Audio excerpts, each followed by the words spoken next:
Order, order. Can I welcome our first panel today to our follow-up session following the session we held at the beginning of December on the policing of the Aston Villa Maccabi Tel Aviv football game. Before we start, if members of the committee could declare any relevant interests, and I will declare that I am a member and officer of the Conservative Friends of Israel.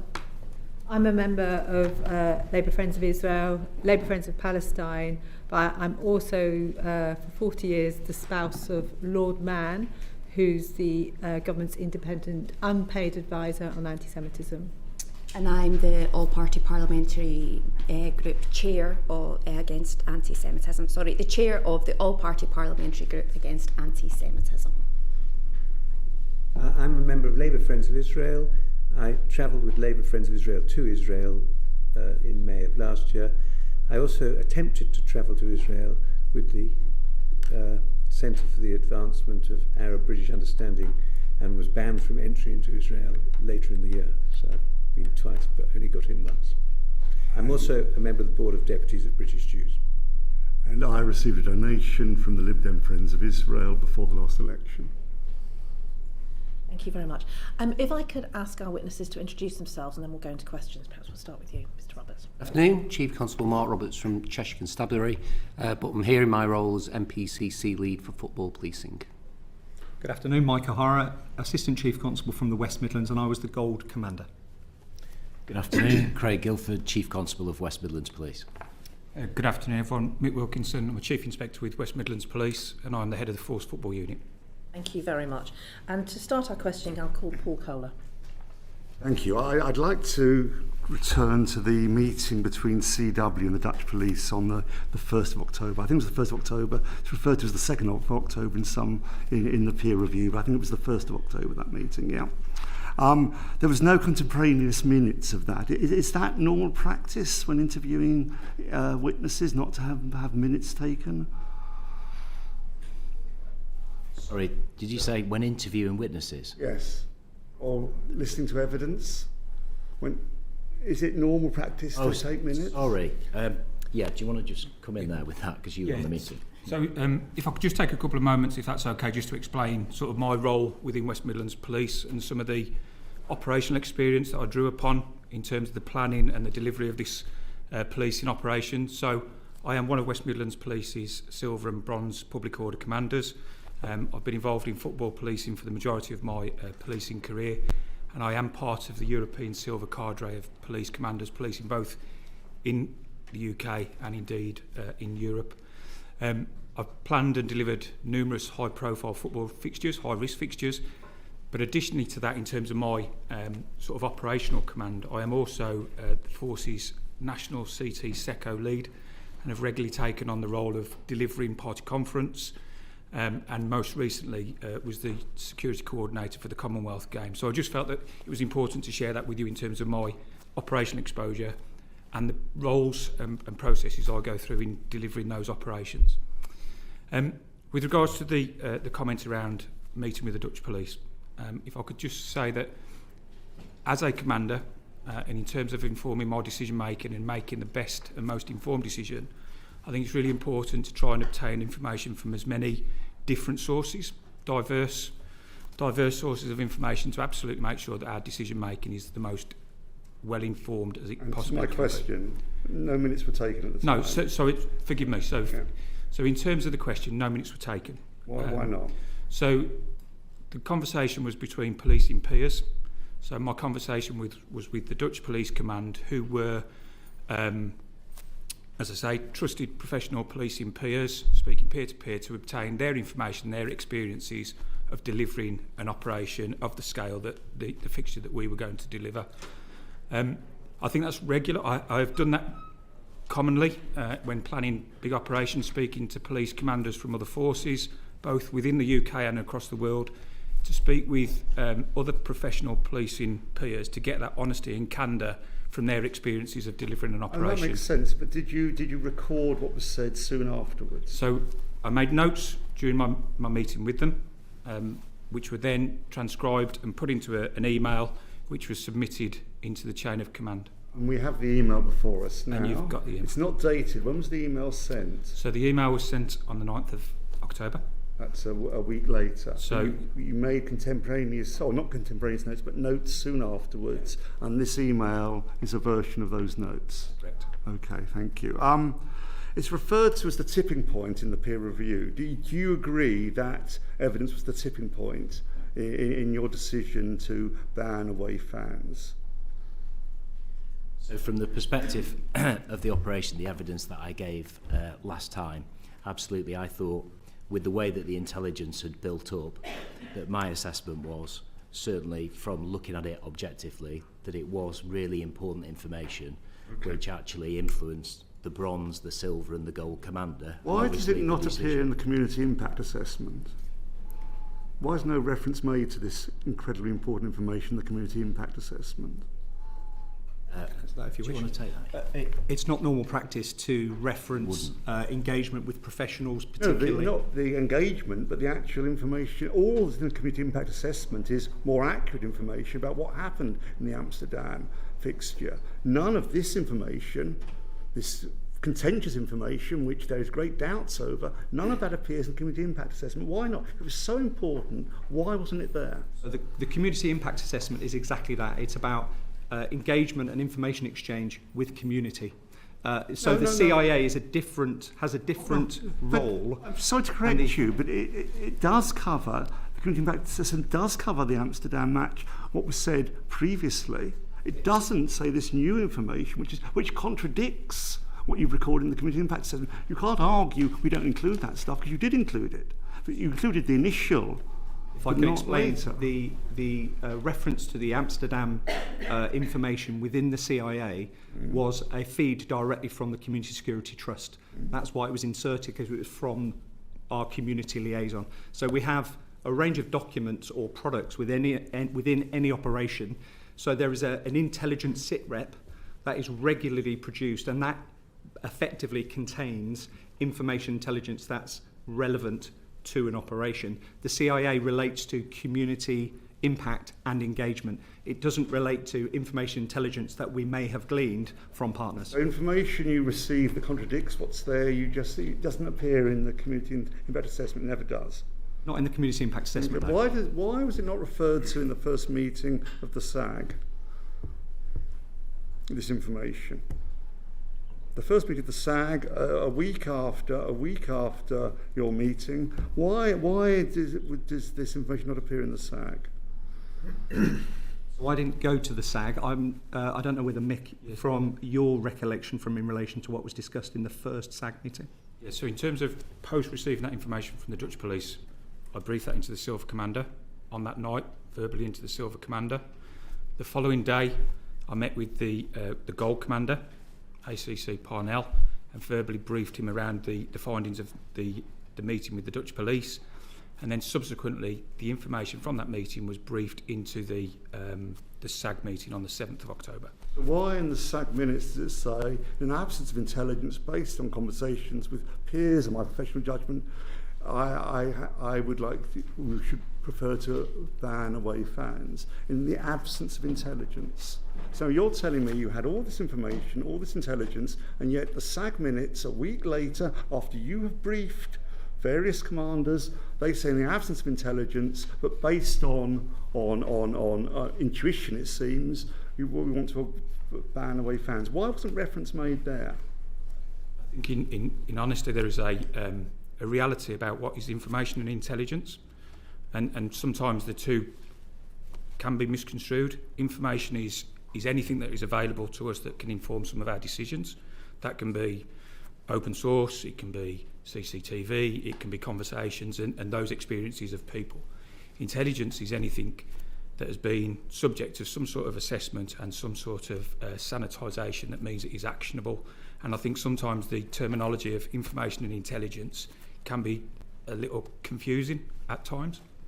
And so you're saying it's utterly understandable, but no reference to your meeting a week earlier is in, and the information you found out is in the SAG. You think that's utterly plausible, do you? So the information that was shared from the Dutch meeting was referenced within that first SAG. It was. Why is there no reference to it in the minutes? The meeting was recorded. I'm not sure as to the comprehensive nature of the minutes. I think the recording would probably be helpful. You're telling me, so we can see that recording, can we? All the SAG minutes and any recordings are within the sort of purview of Birmingham City Council. So certainly I would suggest it would be a really good idea to have those so that you can either listen to them or look at them. Because I would be absolutely certain that there'll be more in listening to it than there will be in Birmingham City Council are giving us evidence in the next session. than looking at a couple of the minutes. You agree with me, it's surprising there's no reference in the SAG minutes to them. Do you agree with me? Personally, I think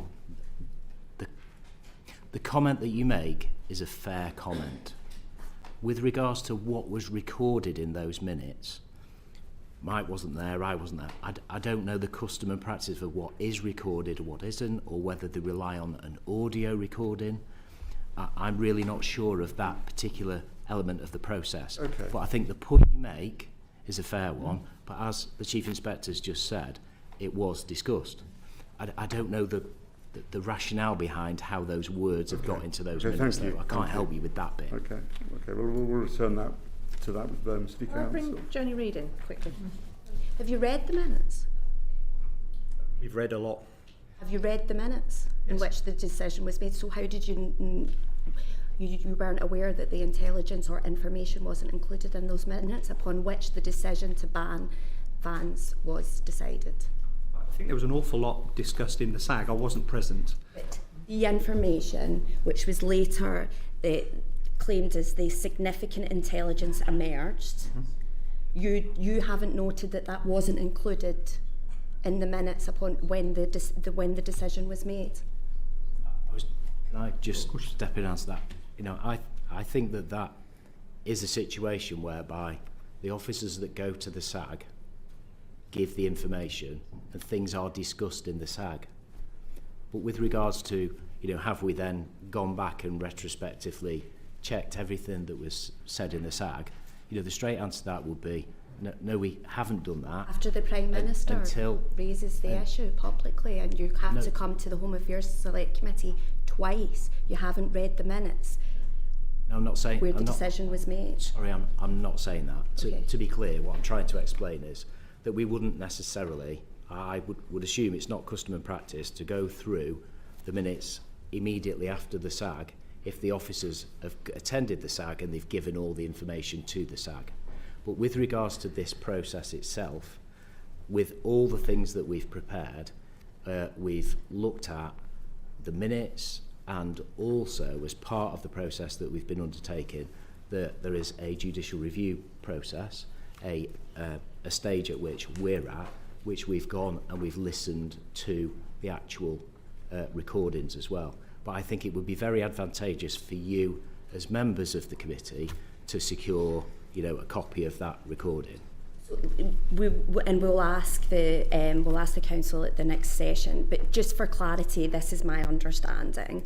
The minutes of that SAG meeting on the 7th of October, which Paul is referring to, was where the decision was made to ban Israeli fans, and it refers to an absence of intelligence. On the 8th of October, our understanding is that the chair of the SAG notified you that a clearer rationale for that and for the decision to ban Israeli fans was required. And then on the 16th of October, significant intelligence emerged in the form of the information / intelligence as a result of this phone call, all of which happened before the meeting on the 7th of October, and it was never discussed. Is that your position? That's 3 or 4 things at the same time there. Can we just break those down? Do you want to talk about the SAG? So I think it's a very fair observation. The one thing I would say, however, is Chief Inspector Wilkinson and the Silver Commander were present in the first SAG, and my understanding is that the information was briefed into the SAG. The fact it's not reflected in the minutes is unhelpful, but that's something, again, we need to discuss with Birmingham City Council. You then reference that intelligence emerges. I think my assessment would be that information intelligence came into this operation from when the fixture was announced in the end of August all the way through September, October into November. So I took command of this on the 17th, and you can clearly see in the timeline... 17th of October. October, thank you. You can clearly see from the beginning of this operation in a timeline, so we've briefed a lot into HMIC, FRS, etc. You can see a constant flow of information intelligence coming into the operational environment, being assessed by intelligence operatives and creating intelligence sit reps. I understand I don't know what you're implying around the intelligence emerges, but there is a reality that I'll information tell you exactly and what intelligence... I mean. On the 7th of October, it was minuted that there was an absence of intelligence, quote, an absence of intelligence. Then the SAG chair notifies you that you need a clearer rationale for the decision to ban Israeli fans. Mm-hmm.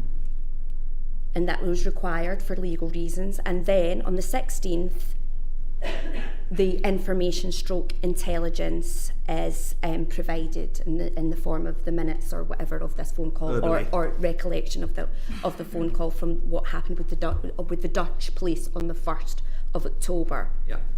Why wasn't it referred to on the 7th of October? I think it was.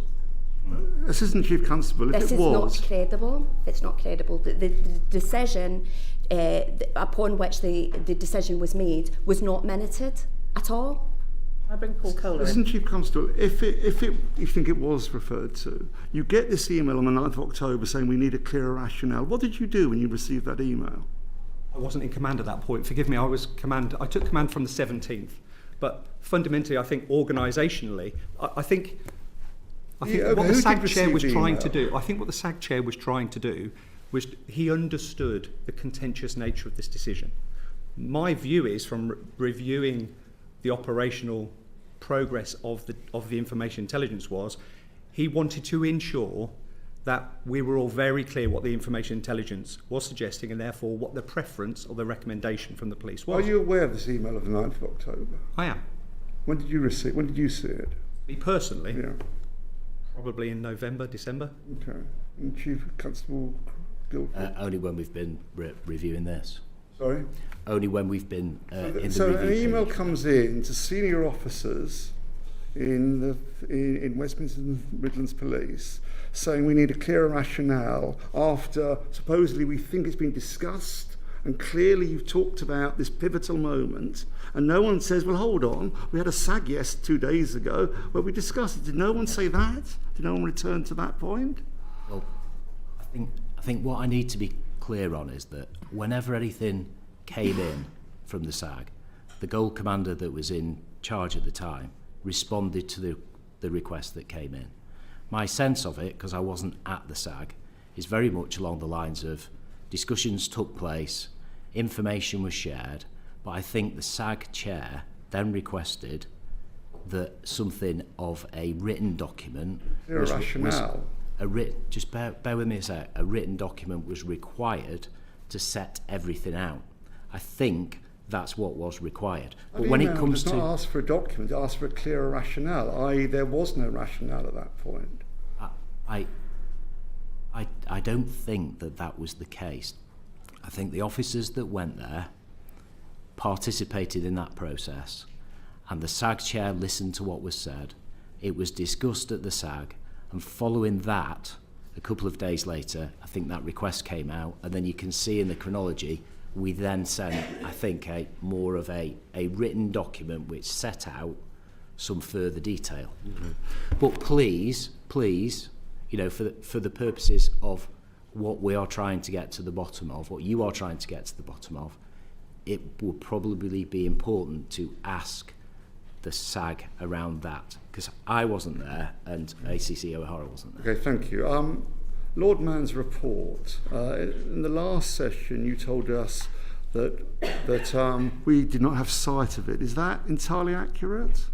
Yes, it never was sent to ourselves. Never. Then why is it referenced in the community impact assessment? Bizarrely, something which is not about the community, despite what you told me a few minutes ago, but it's referenced in the community impact assessment. Why have you not had sight of it? Yeah, well, So with the community meeting on the 20th of October, which took place in the evening, that was referenced by a community member, a Jewish community member, about Lord Mann's report. And the Community Bronze Chief Inspector Tim Robinson made a note of the feedback from the community and put it into the CIA. It was circulated. It was No, it says here circulated. Yeah, that is what was said by the member of the community in the community meeting. So the community impact assessment says it was circulated, and you're saying it doesn't mean it was circulated.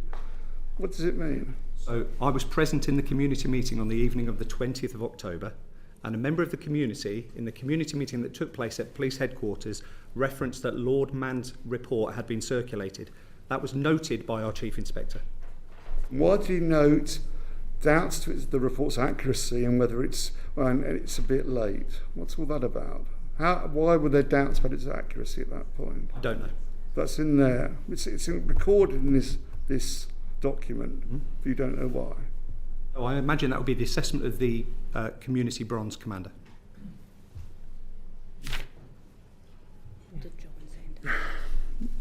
Turning to what happened in Amsterdam, do you stand by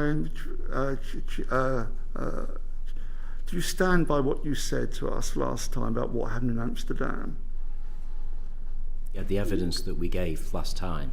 You stand by all those things you said happened, even though it's contradicted by the Dutch police, by contemporaneous evidence, by media evidence. You still stand by all those things. I have a list of 11 things you told us which are disputed. Are you telling us you still stand by what was said? I was really clear last time in what I said, and the Chief Inspector is sitting next to me who had the conversation. And I told you very clearly that I didn't doubt his integrity, and the information that we've provided in the 8 points in the letter, Chair, that you asked me to respond to since the first appearance, I've provided all that information to you. And I do stand by what was said.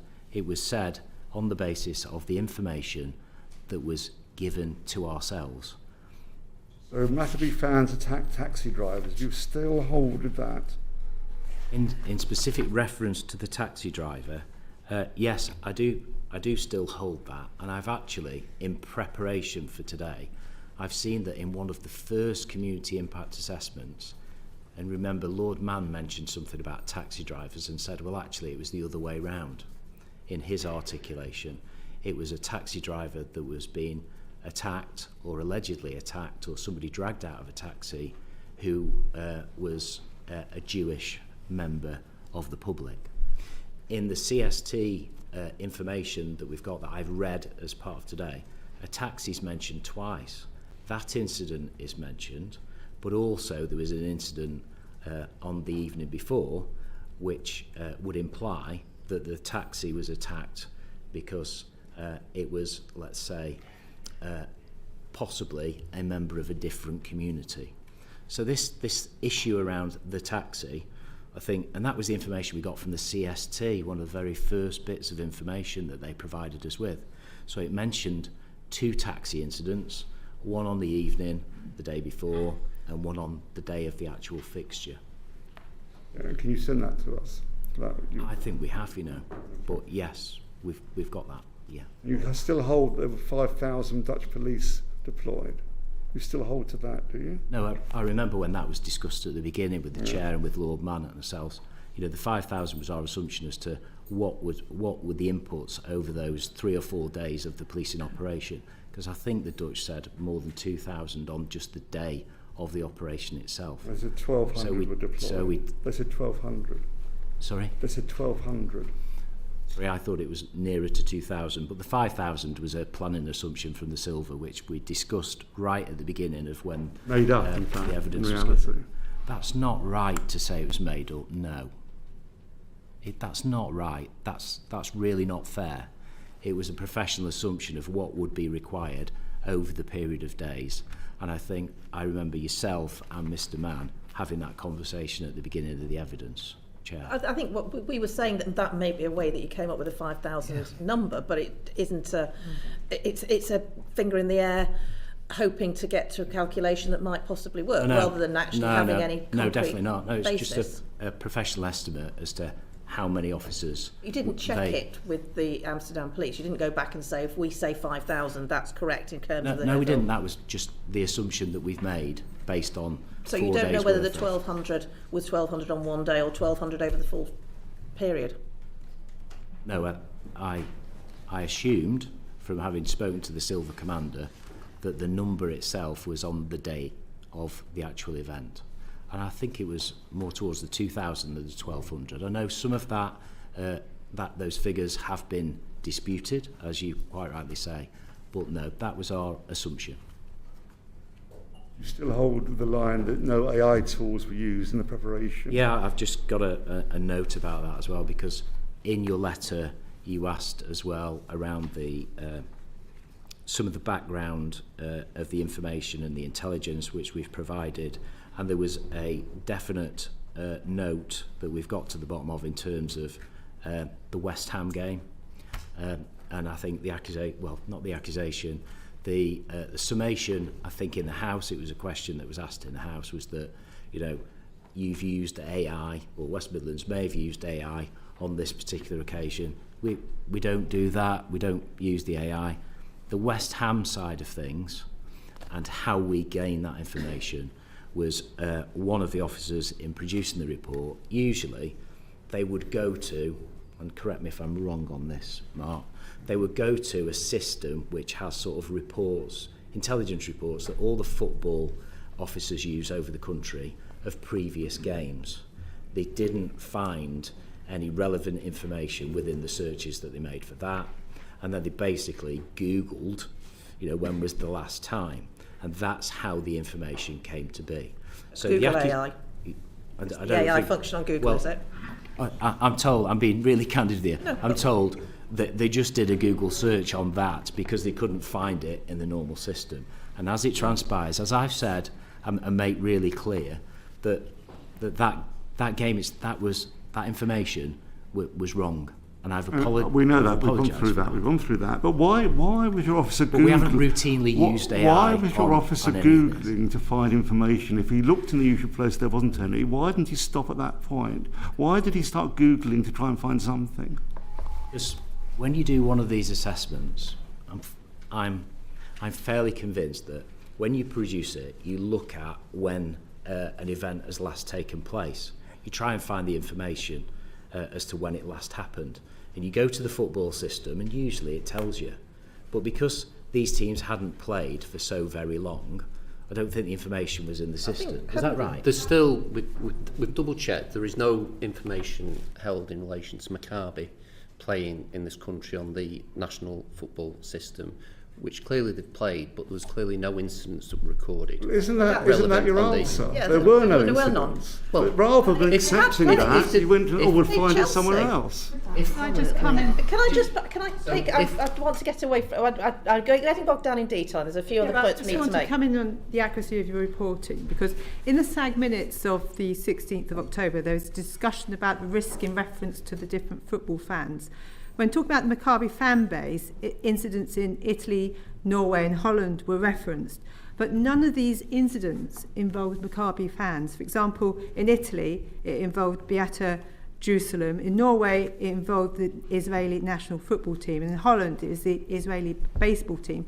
And in fact, both of them was pro-Palestine protest rather than Israeli fan bad behaviour. So you're using evidence that did not actually relate to Maccabi Tel Aviv to highlight a risk to the community, which I don't think actually existed.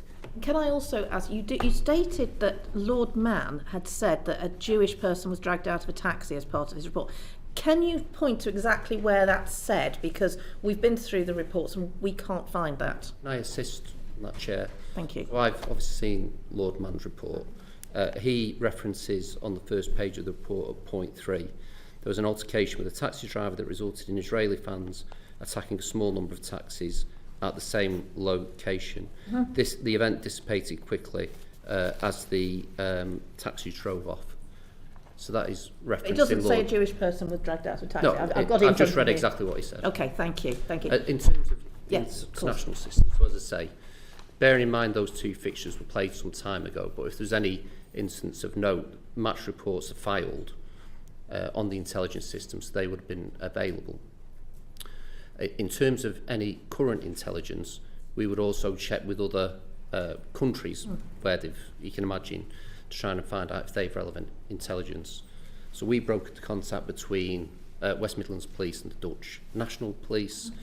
Subsequent to that, we'd do the checks. Obviously, there was the incident with the Tel Aviv derby, which came out partway through this process. Say that was after the decision was taken. Yes, that was after the decision. And then there was a further incident. Yes, and it wasn't the Maccabi fans, was it? It was I'm sorry. I think the reports were that it was at the Maccabi, and forgive me, the other Tel Aviv clubs, the derby, and the report that was disorder there, and it was reported by the Israeli police as being serious disorder. I mean, the game was called off, wasn't it? It was afterwards, yes. That was after the decision, but while it was before the game. Yes. Okay. If I found the reference, if you want. Okay, please. Do you want to go first, and then I'll... Yeah, just the taxi I asked thing. the question about why we're using different incidents of football involving violence where Israelis were involved as a way to highlight the threat that Maccabi Tel Aviv fans played into the community. It feels to us, from everything we've seen, that there was a need that you felt that you had to justify banning these fans, and that scraping was done to find a reason. Right. Well, that's absolutely not the case. I'm really sorry if it comes across in that way. That was absolutely not the case. The information, the intelligence that we received, that we documented, and we've shared absolutely all of that with HMIC FRS very, very recently, was all gone through. The mistake that was made in terms of the West Ham was one individual doing one Google search because he couldn't find the reference because it wasn't there within the system. But do you want to just answer that question? I've just got a couple of points just Mrs. to try and White? help a little bit if possible. So, open source research is not unusual in police information and intelligence sure it's gathering, not. and it's specifically called out in the public order, public safety authorised professional practice as good practice to do online open source research. So that is not unusual. This was briefed into the first gold meeting very early on. And at that point, from everything that I've read, West Midlands Police were planning on receiving Maccabi Tel Aviv fans. So at that point, the implication that was erroneously searched for to try and build evidence to justify it's not a fair reflection of the reality. The open source research is good practice. It incorporates the broader understanding for your threat assessment. So the open source research was a mistake, and that has been called out. AI was not used. Just in relation to the point you raised, forgive me, again, my understanding is, and I wasn't at the SAG, but my understanding from the SAG was that they discussed the full range of risks, and that included the risk from pro-Palestinian protests. So my understanding is that if you look at the intelligence picture and the information develop over time, it was clear that there were people locally who were very unhappy about Maccabi Tel Aviv coming to Birmingham, and that there were threats, and there was information intelligence of those threats. So we had the rising tide of concern locally, and then we had the additional information about Maccabi Tel Aviv and the potential threat of them attacking community members as opposed to rival fans. And those two things together, I think, presented a reasonable position for the police to say, we want to protect the public. And this was about a reasonable decision to try to protect the public. Can I bring Joni Reid in? It's a question specifically for Mr. Roberts. We've heard a lot about Lord Mann's report. It's one quite concrete piece of research on the actual football team that we are discussing. When you received the report from Lord Mann, what did you do with it? So first of all, I will say I've had a dialogue with Lord Mann over a number of years. It's always been a very positive dialogue. I think he always comes from a motivated point of view of the fans' perspective, and that's not just over the issues involving Israeli fans, particularly around disabled fans. Is a real champion, so I listen to Lord Mann and we have a good dialogue. That said, in terms of the report, it was marked private and confidential. I made a number of attempts to try and arrange a meeting with him. There were 2 meetings arranged, and I offer no criticism. He's a busy man and things happen, and I understand there was a technology failure on at least one occasion. But we never actually managed to speak, despite a number of attempts to try and speak to him. As I offer it as no criticism, because I speak to Lord Man a lot, and I think he quite enjoys speaking to me on occasions. When I look at his report and the relevance of it to the risk assessment process in this particular case, the salient point, and it's been brought out already, the distinction between intelligence and information. The relevant intelligence in this was the narrative around what happened on the night with Amsterdam. That was superseded with first-hand evidence by West Midlands Police speaking directly to the Dutch police. The rest of it is a narrative and an opinion by Lord Man, some of which I agree with, some of which I disagree with. So as such, it would fall into the category of information. So it won't be something that I fed into the risk assessment process, because I think the relevant element was superseded, as I say, by the conversation with the Dutch National Police. Thank you.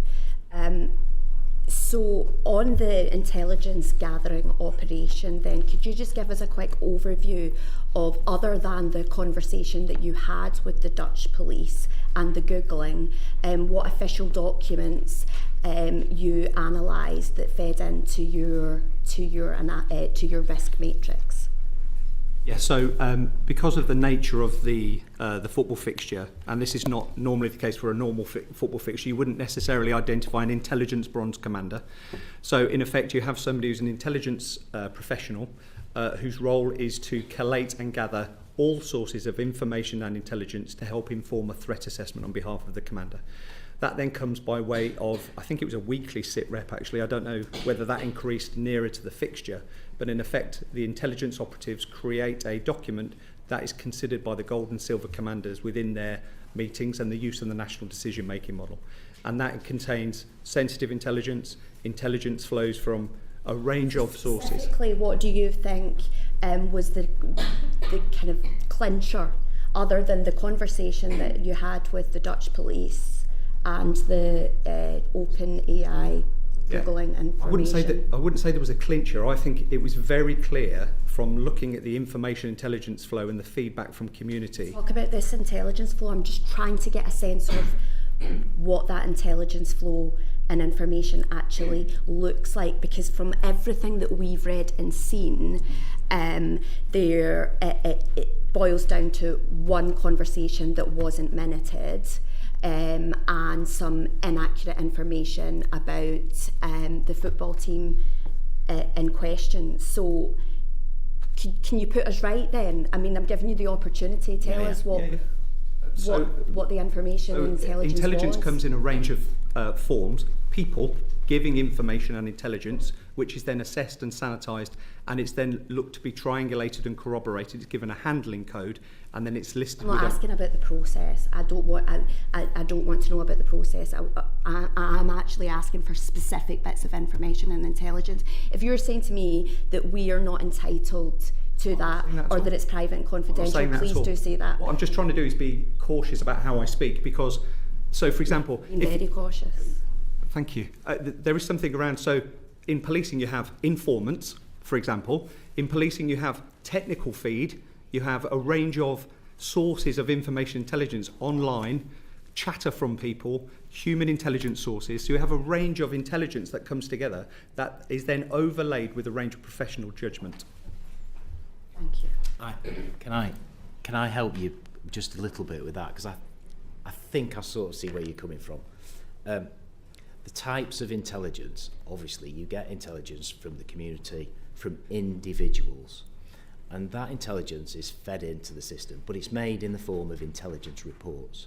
And we received a number of those intelligence reports off different people, which fed in to what Mike has just been receiving. So in terms of like, what are they? You know, I think that's what you're getting at. I'll tell you what I'm struggling with, right? I'll tell you what I'm struggling with. The main source of intelligence is from a private conversation with the Dutch police, which they have, which they are denying the contents of, which they have publicly doubled down on since this news was published. That's your main source of intelligence, and that you're willing to share publicly that the Dutch police have effectively lied to their public and their press, but you're not willing to tell us the other sources of information. So it appears that that is really the only intelligence and information that you received, So we're definitely- and that the decision was based solely on that, and that we can corroborate because the Dutch police have said that it's categorically not true. So I'm trying to get a sense of what this decision was based on.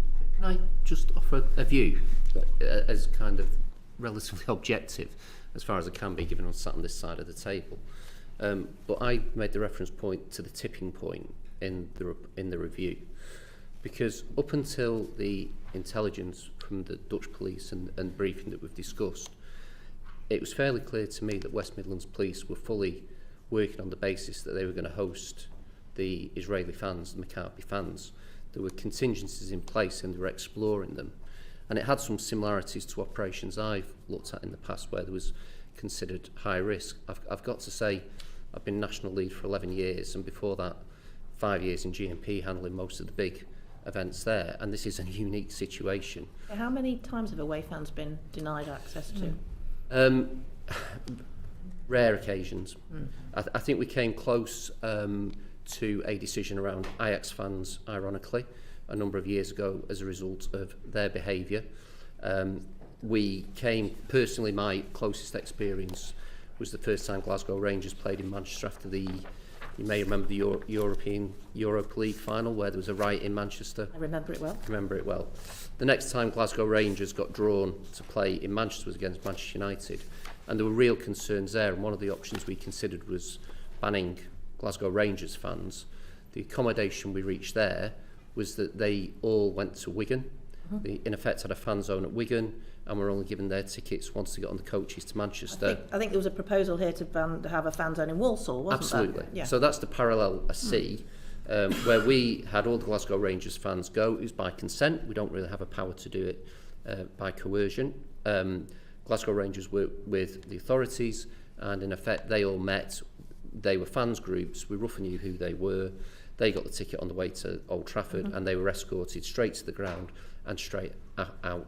That's the closest parallel I can think to this. And in the preparations for this event, West Midlands Police looked at an option to use a local football ground to try and do something. So I think it was clear that from the initial point up until the point of the Dutch intelligence, the plan was to host the fans. I think the tipping point is referred to there. It's the Dutch intelligence where there's clearly a shift.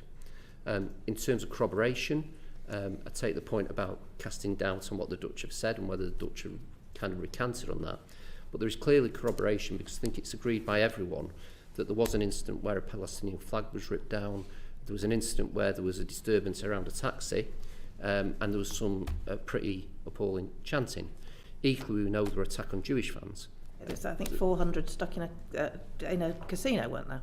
Yeah, there was attacks, and it appeared to be based on race, and it wasn't typical of football violence. For me, the distinction here was that we normally plan for away fans and their risk fans, ultras, people call things different names, to seek disorder with rival fans from the home team.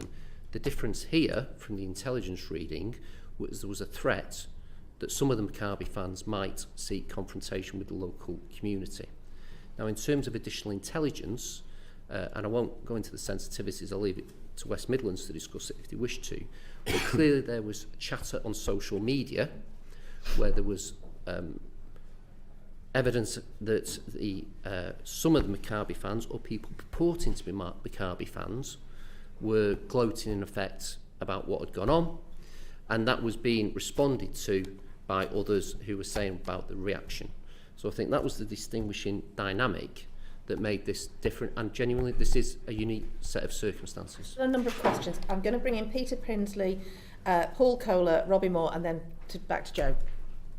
Thank you. I'm Peter Prinsley. I'm the MP for Bury St Edmunds and Stowmarket, and thank you for coming again today. So at lunchtime today, the Times has published a report from David Brown, the chief news correspondent, who has said that there's been an internal police report which said that the police received high confidence intelligence on the 5th of September that elements of the West Midlands community were planning to arm themselves. And did the police receive intelligence that there were locals that were actually hostile to this that would in fact be causing the trouble? Is this something that you were aware of? Where does this information come from? It's just been published at lunchtime today. I think that was the point I was going to raise just around the broader intelligence flow. I understand your concern that the only thing maybe the police focused on was the information from the Dutch. It absolutely wasn't. So we were very clear that there was a huge degree of consternation from the community around the arrival of Maccabi Tel Aviv, and that as a direct result of that concern, we got a lot of information and intelligence to suggest that people were going to actively seek out Maccabi Tel Aviv fans and would seek violence towards them. So we had sort of like a bubbling position locally, and then we had the information about Maccabi Tel Aviv and the assessment from the Dutch commanders. You could have managed that in the way that we've been discussing with the Glasgow Rangers fans and kept in very restricted places, coaches in, not being allowed to go out into the local community. That could have been managed. That could be managed, absolutely right. And there are a range of options available to all commanders when they are trying to police a range of risks.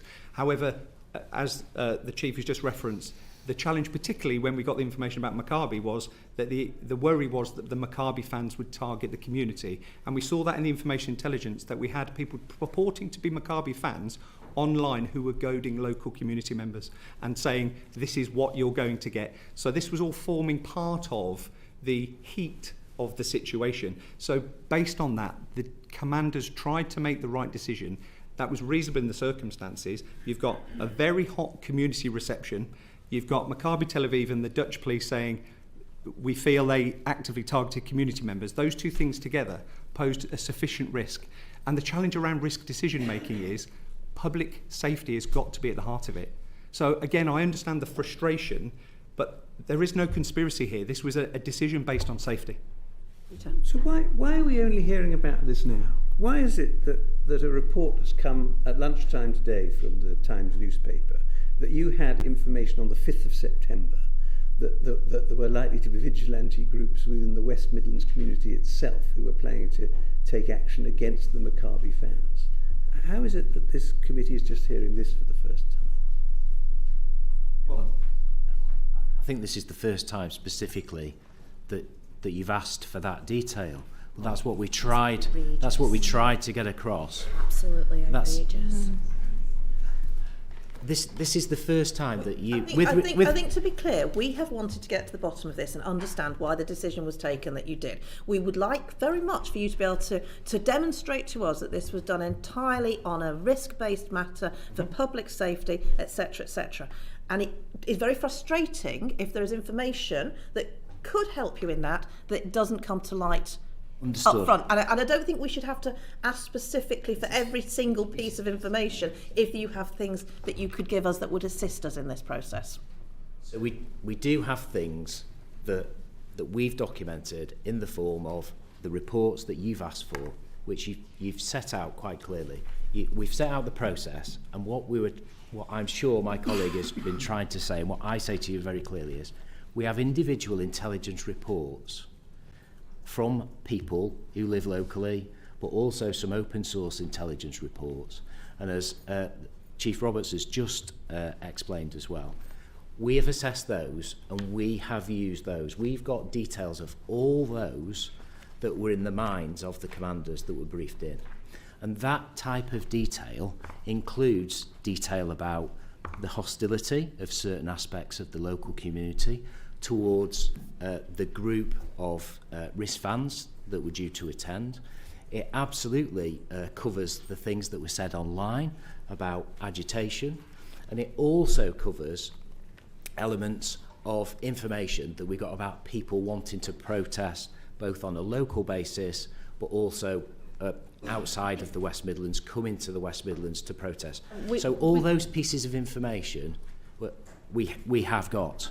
And that's what we've based our decision on. And we need to move on because we've got more questions. But the important thing here actually is not whether this committee is satisfied. It's whether the Jewish community living in Birmingham feels safe and that the police of West Midlands Police are policing without fear or favour and protecting the Jewish community. That is what is absolutely of essence in these questions. And that is absolutely what we have done from day one, and we continue to do, and we are absolutely 100% committed to do. Good job you can't see the shaking of heads behind you, Chief Constable. Both in terms of this fixture itself and all the ongoing liaison that we've had and the service that we've provided to members of the Jewish community, particularly in light of things that have happened nationally and internationally over the last couple of months after this football match. We can absolutely assure you of that. Can I move on to Paul Kohler? Two quick questions. Was this information about potential vigilantes attacking Maccabi fans, was that raised in the SAGs, any of the SAGs? I can't see it in the minutes. I don't know the answer to that question because I wasn't at the SAGs. So, We can ask the council, the City Council.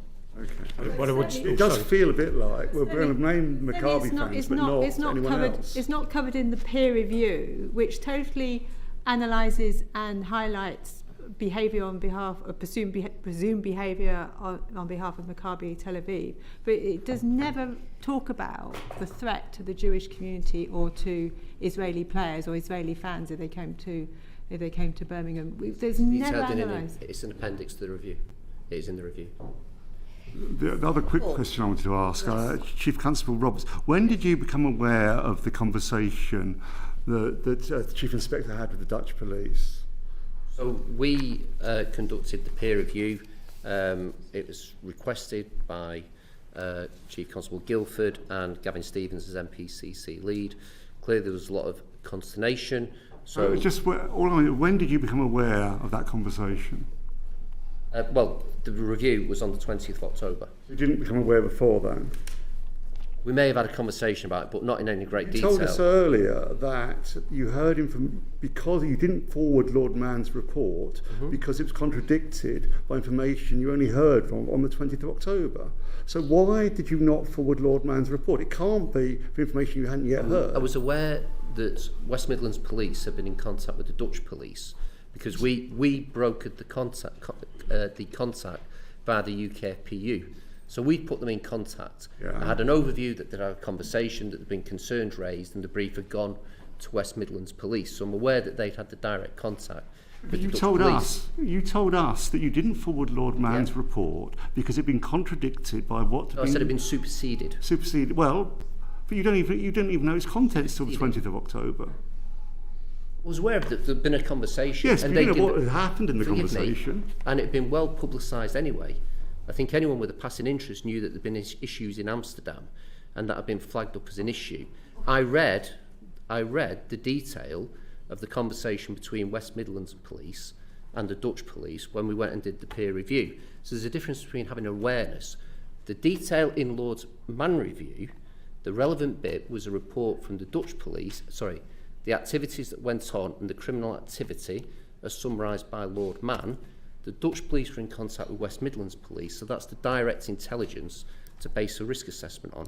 So you simply didn't forward Lord Mann's report because you knew there'd been a conversation between Chief Inspector and the Dutch police? I clearly knew the content of Lord Mann's report, and I knew that the West Midlands Police have been in direct contact with the Dutch police. And that was enough to supersede sending that information to, and you stand by that? Yes. I've got Robbie Moore, then Jenny Reid, then we move on to Joe White. Yes, thank you. I think what we're all struggling to understand is the lack of continuity between what has been reported by the mayoralty in the Dutch authorities and what's then been reiterated to us through the correspondence you sent to us since the last committee. So the Dutch police are clearly saying in their evidence that's been provided on the Wednesday night before that effectively the instigators were threats of aggression and threats towards Israelis through social media postings. And that's quite clearly in the evidence that's been provided by the Dutch authorities. It says various social media posts, messages with aggression and threats were aimed at Maccabi supporters. It goes on to say that pro-Palestinian texts were sprayed, painted with graffiti onto the arena. It then goes on to say that there were slide projections aimed at the arena that were filming against anti-Israeli messaging. It then goes on to say that there were about 50 Maccabi supporters that were specifically targeted. But then none of that is referenced within any of the correspondence that has come back to this committee. In fact, it says the contrary, in that it was Israeli fans that were targeting effectively the Muslim community. So why is there such a contradictory of evidence that has been provided? That's what simply I cannot get my head around, because that's what, in essence, is incredibly worrying to the committee, that there's just everything is contradicting itself.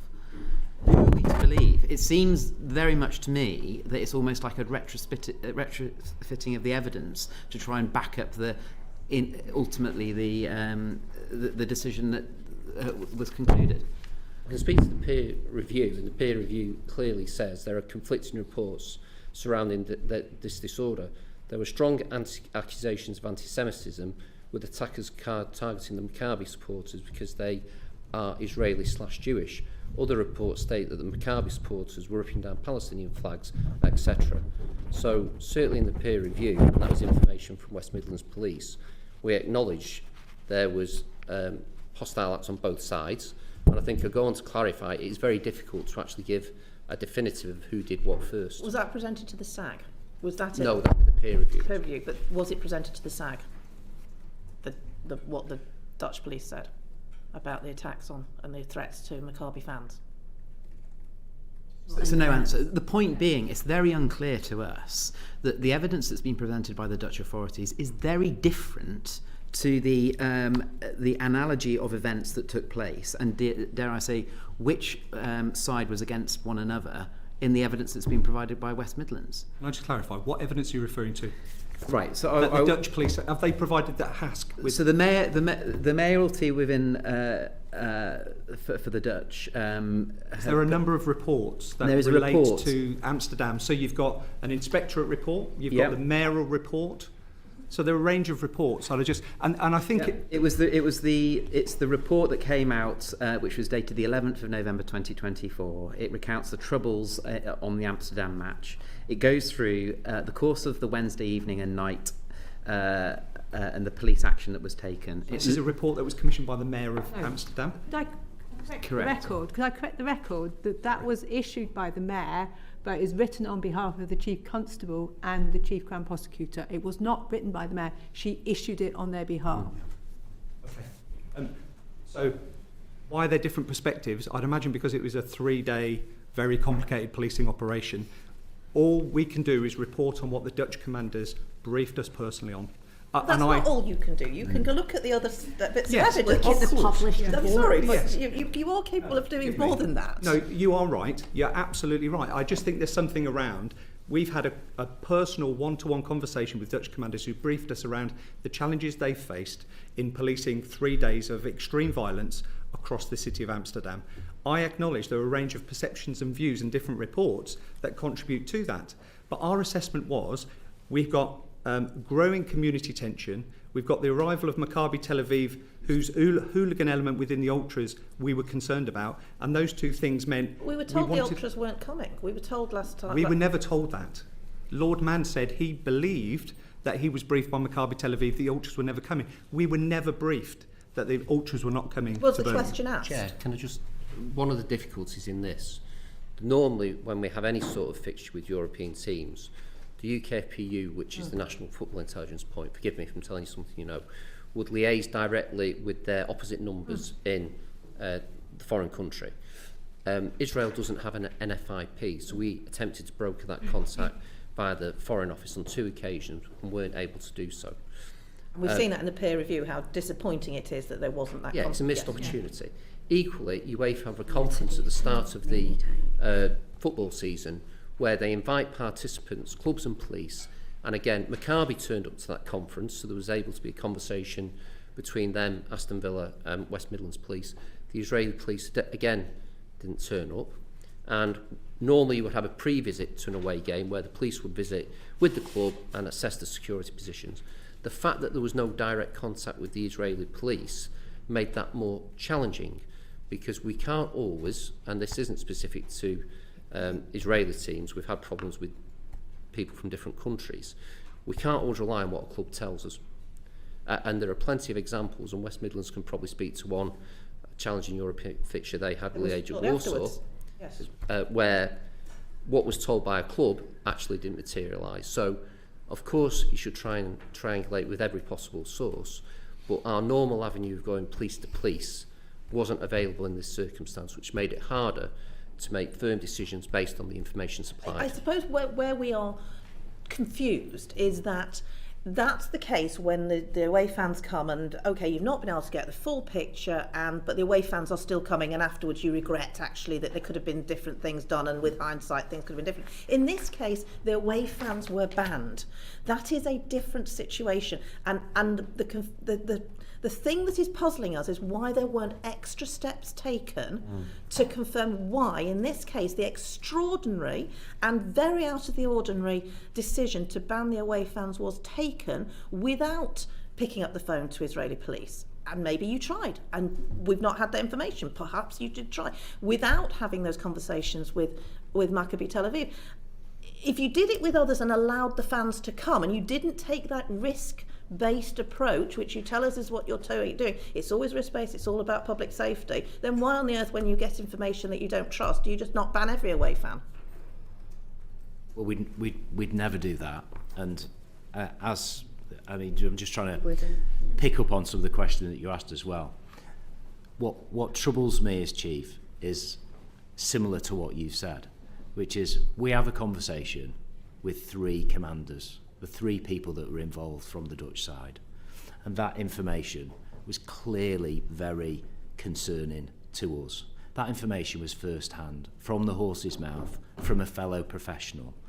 And that information itself, at the time it was given, we were not, there was not a commentary to the contrary by those people. I don't know why they've made the comments that they've said. I'm not sitting here and saying, oh, some of my colleagues in Holland are lying or anything like that. All I'm saying is we were provided with that information, and we've assessed that information, we've documented it. I've seen the notes that were made in the email, and it was really quite important information which clearly had an impact on the commanders and their assessment of the overall risk. Why is that so different to the commentary that's been provided in the report from the Dutch? I honestly do not know why.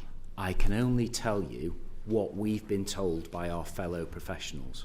That is the straightforward answer to a straightforward question. In terms of some signalling, and I appreciate your Can I just before when we have that level of uncertainty, then compounded with the information that we've received. I haven't finished yet, sorry. The information that's been reported in the Times newspaper today, where there was an acknowledgement that a report stated that in essence there is no preferable option, but it said that there was a local community planning to arm itself, and then the decision was taken effectively to stop the fans from coming. It all seems to create a narrative, from my perspective, that actually the intention was for no fans to be permitted, and that West Midlands Police were not going to do their best to enable those fan base to come and watch the match regardless. It all seems very one-sided from my point of view. So we're giving you the opportunity to counteract that narrative. It's for you to justify to us, not for us to be pulling teeth and getting the information out of you. And hopefully, well, we obviously need to try a little bit harder in terms of setting that out for you. We have an abundance of that information and that intelligence which was building up, which we've got, which we've spoken about, some of the sources of that intelligence, that what's just been referenced, some community intelligence, intelligence from other agencies, intelligence that we've received as we were planning the event. And to really answer your question about, making things fit, our starting point was they were all coming. Mm-hmm. That was the starting point. And they were all coming whilst all this intelligence was building up at the same time. The game was assessed as a high-risk game. And when it comes to public safety, we were still planning on them attending. And we were thinking about measures actively, the commanders were. I've seen that in the notes about what mitigation measures could be selected to try and get the game going as safely as possible with away fans. After the Dutch information was received, though, that certainly was something which was so serious to the commanders that the decision was then taken to offer that advice to the Safety Advisory Group. But in terms of the specifics of what you said, and again what one of your colleagues has said just really beforehand, is that there were lots of pieces of that intelligence from a variety of sources around the risk profile of the fixture. And we absolutely, to answer your question, we absolutely were planning up until that point on both sets of fans attending. We absolutely were. We're going to move on from the intelligence at the moment, but let's be absolutely clear. What you're saying is that you wanted the fans to come, you were trying to find a way for the fans to come. This one phone call and the Google search were the things that confirmed to you that this was now no longer viable. There's nothing to do with the Google search. That's completely irrelevant. Chair, can I, just in terms of, I've got to say, it's really unusual in all the big matches I've seen, I'm talking Champions League finals and things like that, for a gold, silver and bronze commander from a foreign force to come on a meeting. The Amsterdam Police, I've seen them firsthand deal with an awful lot of football violence. The Ajax risk group, one of the worst I've ever seen, come to the UK. For them to be bothered, there's an issue, because they can deal with serious football violence. Did they proactively reach out to West Midlands Police and say, we want to talk to you about this? Or we were aware, and it comes back to the point that there have been issues with Maccabi via the UKFPU, which is why we brokered the contact, because they had the most recent experience. So the contact was started from the UK side? I can't remember whether West Midlands asked UKPU or UKPU proactively did it. But the way it works is we will broker the contact with our opposite numbers in the Netherlands. The Netherlands are very good to work with. They, via their NFIP, will get in touch with the match commanders. The meeting was then arranged for West Midlands to speak firsthand. But as I say, for a city in a country that are very used to dealing with big events, for a gold, silver and bronze commander to turn up to speak to their English counterparts, there was clearly a pretty significant level of concern. Not by Zoom. Joni Reid and Peter Prinsley, and then we must move on to other matters. Joni.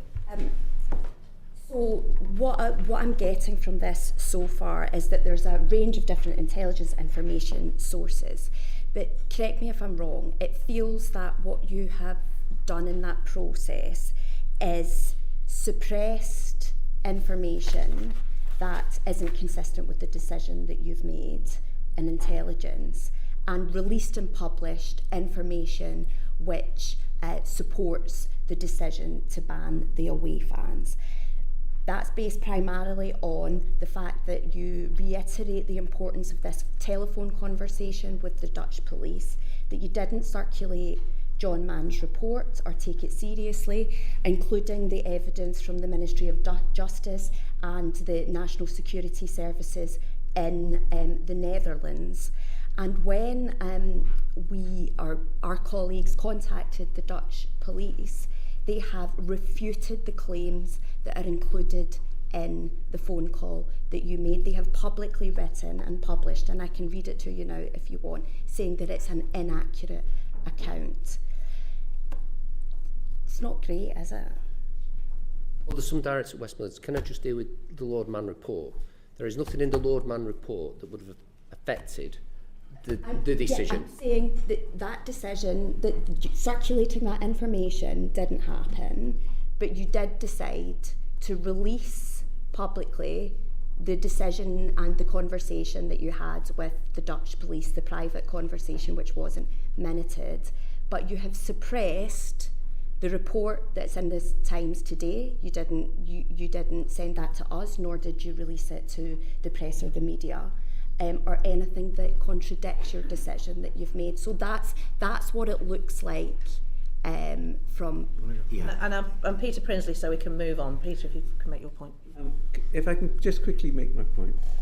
Look, central to this discussion that we're having is the question of whether there was political pressure put onto the Safety Advisory Group of the Birmingham City Council, who then made a decision and asked the police to justify this.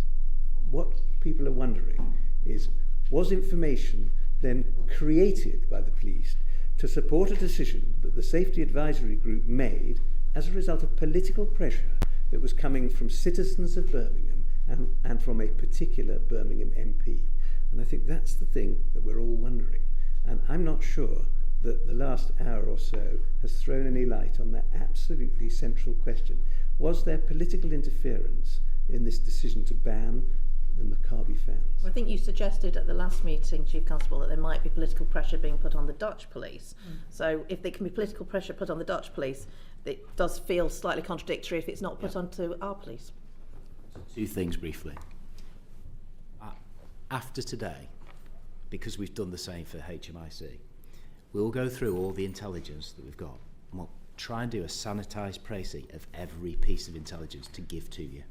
So you can see what we had, what we were working on, right? Number one. Number two, I think that is a really important question. It's a really important democratic question. And last time I answered that and I gave a very similar answer. From everything that I've read and the commanders that I spoke to, I do not believe that there was political influence on that decision. I don't believe that to be the case. I believe the information that we provided and the advice provided to the SAG and the decision making by the SAG and all those round the table in the SAG, please ask this of people that come in after us. We will. And please get the audio of the SAG. I am sure that the SAG chair took into account what people thought. My personal opinion is there wasn't any political interference. I think there would have... You did meet the MP. Sorry, did I? West Midlands Police did meet the local MP. Yeah. At their request. They did, and that was the local MP for the area. Yeah, absolutely. We discussed that last time. That by its very nature is political pressure. I'm sure, you know, opinion formers of all sides wanted to do their influencing. But from my perspective as chief, I think your question is absolutely spot on.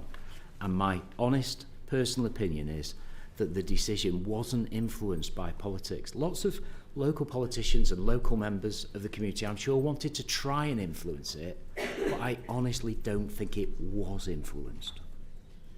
Can we move on to some specific questions about the peer review and Joe White? Yeah. So your peer review, Mr. Roberts, you confirmed that the meeting with the Dutch police was a tipping point for the West Midlands Police's approach to the fixtures. Do you think a single verbal intelligence briefing was sufficient to support this fundamental change in approach? And we've already covered this, but do you think there should be more of a more in-depth investigation, particularly as we all know, a number of reports have come out since the match in 2024, including I've seen reports from the Chief Constable, Dutch Police Constable, actually speaking on the radio, on the TV, regarding her personal perspective of what happened. So, which is very different to the report that was given to the West Midlands Police. So, you always want more intelligence, but the peer review was based at the time when the decision had been made by the SAG, and the ask from Craig was that initial decision a reasonable one? And secondly, what were the options then? So the report was in two halves. Based on the intelligence and the threat posed by the Dutch report as provided to the peer review, I formed the view that it was a reasonable decision to seek the banning of away fans in the circumstances, the distinction being the potential threat by the visiting fans to the local community and the reaction that could provoke. So in terms of was it a reasonable response on the span of reasonableness, yes, I think that was a reasonable response. Information from police colleagues, even if it's only one incident report, is something that we'd always place high value on. So I know you'll be aware that we're visiting Manchester City in a few weeks' time, and I understand that you're a season ticket holder. For Manchester Good City. intelligence. Yeah. And we're playing Galatasaray, Manchester City. Galatasaray. Yes. So there were 2 murders in Leeds. Leeds, yes, and obviously that's a team that hasn't been allowed to come to the UK on countless times since that occasion. So what security assessments would you give to that team coming to the UK? Well, that security assessment is going to be done. We will provide intelligence as best we can, working with the Turkish authorities, and that'll be up for JMP to do the threat assessment. Times change, the behaviour of fans changes. With the background, I think going to Istanbul is a different risk to Galatasaray coming to this country. We still have issues with the way English fans are treated in Istanbul. There are very draconian measures put in place for English fans, and we work hard to try and make sure that the fans are treated appropriately. So there's not a direct read across. Certainly anyone going to Galatasaray would always be a concern to us. Coming to the UK, I'm really confident that GMP will manage it well. Mm-hmm. So at the end of your peer review assessment, you actually said you believe that the preferred option would have been to bus fans into Aston Villa. So the peer review, as I say, was in 2 halves. Yeah. The ask from Craig was the original decision a reasonable one? Mm-hmm. I mean, you can take a view whether it's right, wrong or indifferent. It was a reasonable option. In terms of the prospective view then, the ask was what are the reasonable options going forward? And I gave 4 options. One was ban all the way for all fans. It was deemed that would be unfair on the Aston Villa fans who hadn't caused issues, and you could then provoke a response from them, so it might increase the threat. The second one was allow everyone to come as per full allocations. That seemed to exacerbate the threat. The 2 possible options were subject to discussions with the government, which Craig can speak to, was maintain the ban on away fans. The other option, which then became the preferred option, was to have a limited number of Maccabi fans. The rationale for why that was then a better option, and it was looking forward, not back, was that if it was a limited number of Maccabi fans, they would be easier to protect. Maccabi as a club could be put on the onus to make sure that the fans who came were the genuine fans, and they vetted out any of the fanatics or people who might cause trouble. That then leads into a communication strategy to hopefully calm any potential against those fans by saying, look, these are just normal fans coming to enjoy the game, and you can try and mitigate the risk that way. And it's easier to manage 100, 200 people maybe into the ground than a number. The risk went up after the initial decision by the SAG. Because of the publicity, it became more heated. People on different views expressed views. In some ways, the threat became greater. So it may have mitigated the threat to allow a limited number of Maccabi fans to come to remove some of the noise around it. Mm-hmm. And do you think, and it was pursued with the match that went ahead a few weeks later, where the match was scheduled at an earlier time in order to manage the bussing in and bussing out. That wasn't considered as part of your peer review as an alternative. Well, I think once we'd established what the overall structure was about fans, no fans, then you'd kick into what are the other mitigation measures. Right. So, for example, it may have been a reduced allocation of Maccabi fans, could have been taken to a remote location, bussed in. It could have been they came in smaller groups in less obvious transport to avoid a big escort and a big drama. It could have been that there was restrictions on drinking. That would have then fallen after that as to the detail of a tactical plan to try and make it happen as safely as possible. We've already covered the fact that there was no communication with Israeli police. Do you think more action should have been taken in order to try to make that actually effectively happen, perhaps a Europol or A Europol wouldn't really become involved in this. There's a danger in going through an outside existing networks, because it's very well established, the football policing network of NFIPs, where we exchange the information. If we can't make direct contact because Israel's got no NFIP, our route is then by the Foreign Office, which we then tried. So there was 2 distinct attempts to do it. There was the missed opportunity in Budapest at the conference. So with hindsight, could we have tried even more? Yeah, I think we would, but I think we made reasonable attempts to try and engage with the Israeli police and authorities. and unfortunately we couldn't broker that contact. We need to move on to community engagement, so I'm going to bring in Joni Reid. Thank you. You'll know how what a difficult time this is for the Jewish community in light of the huge surge in anti-Semitic hate incidences and, of course, the murders in Manchester. And since this decision was taken, we've had the horrific event on Bondi Beach. Based on that, was that not at the forefront of your mind at any point when you were making these decisions? And did you at any point not think it was a good idea to seek more advice, support and recommendations from the Jewish community? Did they feature in your thinking? I can come in there if that's okay. So I think we've learned a lot as a force in relation to our engagement with the Jewish community. I think if there is a silver lining in this whole situation, it's the fact that we are working, I think, closer and more strategically with the local Jewish community in the West Midlands. If I talk specifically around the engagement for this particular fixture, subsequent to the announcement at the end of August, from the 3rd of September onwards, West Midlands Police engaged very closely with our local community security representative, security trust representative, our CST rep, and that's sort of a tried and tested approach. But I think our learning is that we missed a real opportunity to get closer to our Jewish community sooner in relation to this fixture. I think our liaison with our CST rep has been very, very strong, and we were meeting with him weekly, probably more so actually, and there was a lot of information exchange, and I know that the CST have an advisory role. At the point where we liaised with our main community contact from the Jewish community, we were moving into High Holy Days, and there was some limitations in relation to contact, but fundamentally we'd arranged to meet with the chair of the Birmingham West Midlands Jewish Representative Council on the 17th of October, face-to-face with CST, etc. I think... after the decision? Yeah, it was after the decision.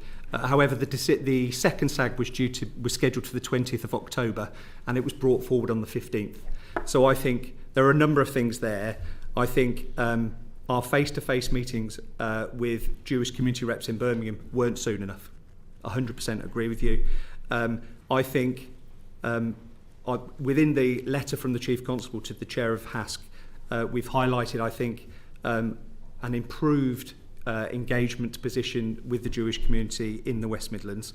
And I feel we have developed and continue to develop stronger and more collaborative working arrangements. I think, learning-wise, I think CST liaison is our go-to, and I think police forces do that nationally, and I think it's insufficient for events of this magnitude. And I think our learning is we should have liaised earlier with our key representatives. I do think, however, it was rather unhelpful that the SAG was brought forward, I think. So the SAG was due for the 20th, and the two key community meetings, one with the Jewish community, one with the Muslim community, interestingly, were both took place on the 16th and 17th, both after the decision. Thank you. Just as a kind of side note, and the West Midlands Police is by no means the only perpetrator of such an approach or a crime, as I would not very appropriately say, but I find it hard to believe that this approach would have been taken had it been any other minority group, and I think it's really important that all public bodies and institutions reflect on that. It would be unlikely to have happened with anyone else. Why did you decide to consult with, I think it was 4 or 5 mosques and institutions in the area, or organisations in the area that have well documented whether it's in the press media or indeed crime incidences of anti-Semitism and extremism prior to the decision to ban the Maccabian fans? So my understanding is from liaison with the community bronze commander that we didn't. So the liaison with the Muslim community, the large community meeting with the Muslim community, took place on the 16th, which was subsequent to the second SAG, which was brought forward from the 20th. So it's incorrect to say then that you consulted and met with various mosques, including ones with a history of anti-Semitism and extremism. That's not the case. So I think there's a difference between consultation and engagement, firstly. Okay. So did you consult with them? So you didn't meet with them, but you did consult with them? No, we engaged with all of our communities. What does engage? Sorry, I want to be really clear about this. Me too. You didn't meet them? Yes, we did. You did, but after the decision was made? On the 16th, correct. On the 16th. But prior to the decision that was made, who did you meet with? That you understood or you now understand to be extremists or anti-Semites? So the engagement plan around this related to reassurance and communication. So there's a difference between consultation and engagement. So we weren't consulting with the community, we were engaging with the community to get community sentiment, viewpoints, understand tone, understand tension, and to reassure that we were going to do everything we can to protect all communities around this fixture. So the engagement starts at local neighbourhood level. So from the 3rd of September, when we identified our community bronze commander, through to beyond the fixture, our neighbourhood teams have been liaising with people within the vicinity. So, for example, we had, through our Interfaith forum, we had the Church of England church in Aston make contact with us because they were worried about protests. Okay. So the neighbourhood teams liaised with them in relation to reassurance and to understand their fears. So that work took place from the outset, from the 3rd of September all the way through to prior to the fixture. The formal community bronze meeting, for want of a better phrase, that took place with the Muslim community and the Jewish community took place on the 16th, and then for the Muslim community and actually those in the broader community, it wasn't just a Muslim and Islamic meeting per se. And then the meeting with our chair and the CST rep from the Jewish community took place on the 17th, which was then followed up on the 20th. So in terms of community relations and political influence, you didn't have any bilateral communication with anyone in the community with a history of anti-Semitism and extremist beliefs, as far as you're aware? Correct. Okay, thank you. On looking at the SAG as a kind of a committee, a body that takes decisions, at any point did you notice or raise the fact that there were two councillors on that decision-making body who had a history of extremist and anti-Semitic views? Did that kind of cross your path, your radar at any point? So I don't think I was aware, but clearly I wasn't in command at the time. I do think that's probably a conversation for the SAG chair in relation to how they manage their attendees. It's definitely a decision, a conversation to have with them. But in terms of making decisions about safety, which I think is very much in your line of business, having a kind of approach, or at least an understanding of who's making these big decisions about the safety of our community and where their ideology or indeed their kind of decision approach is.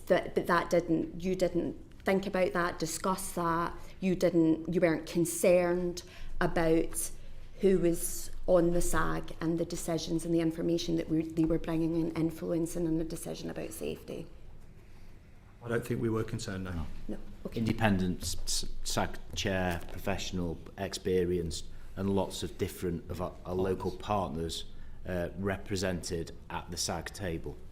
So no is the answer to your question. And I am told not so many years ago, I think the local MP chaired the SAG as well. So how it all comes about on who sits on the SAG is definitely an issue the local authority. You're But not we concerned didn't- about it from a safety perspective? Honestly, we didn't have any concerns Okay, about fine. that. It was never Okay. mentioned to us.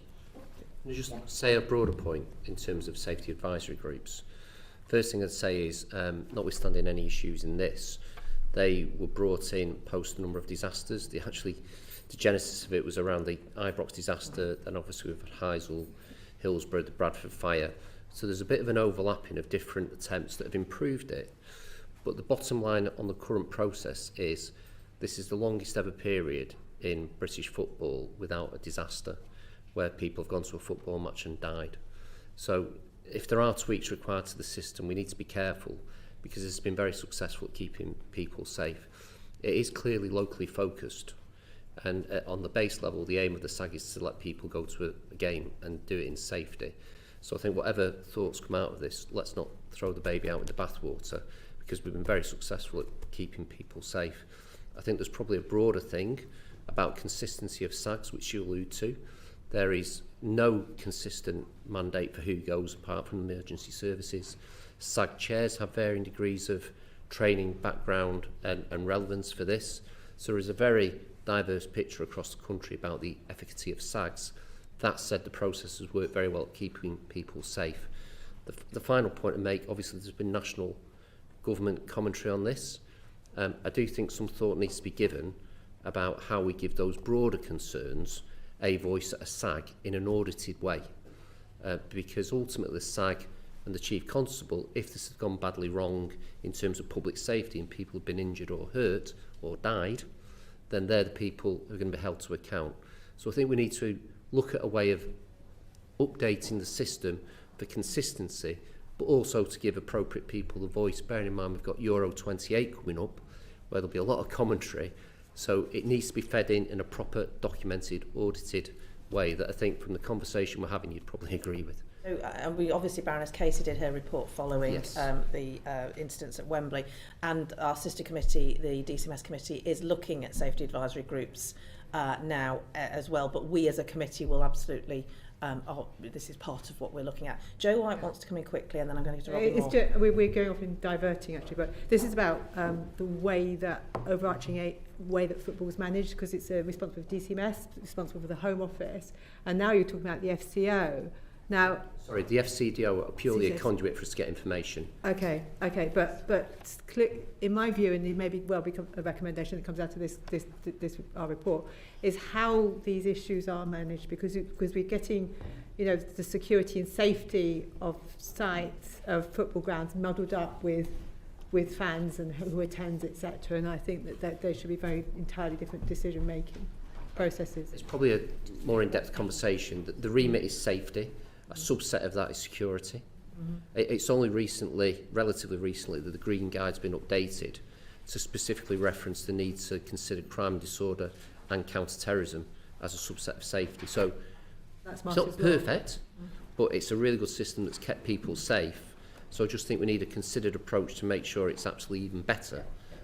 I'm conscious of time. Are you okay for another 5 or 10 minutes? Yeah, I mean, I was just going to say, we've also made recommendations, because the HMIC are doing a thematic around SAGs as well. And we've made recommendations based on our learning from this experience into that. So I'm sure that will help contribute, but I absolutely echo those comments. I'm glad that you agree that you need to improve your processes in terms of engaging with the Jewish community and how that affects the decisions that are made. I just point out that at the previous Home Affairs Select Committee, we were told that the Jewish community supported the ban, and that, along with very many other things that I was going to go through, but I won't because of time, contradicts what you previously said. So the Jewish community didn't support the ban because you hadn't sufficiently engaged with them. But anyway, I'll leave it there. Do you want to comment? I was just going to say, thank you, Chair. So it was never my intention to misrepresent the views of the Jewish community.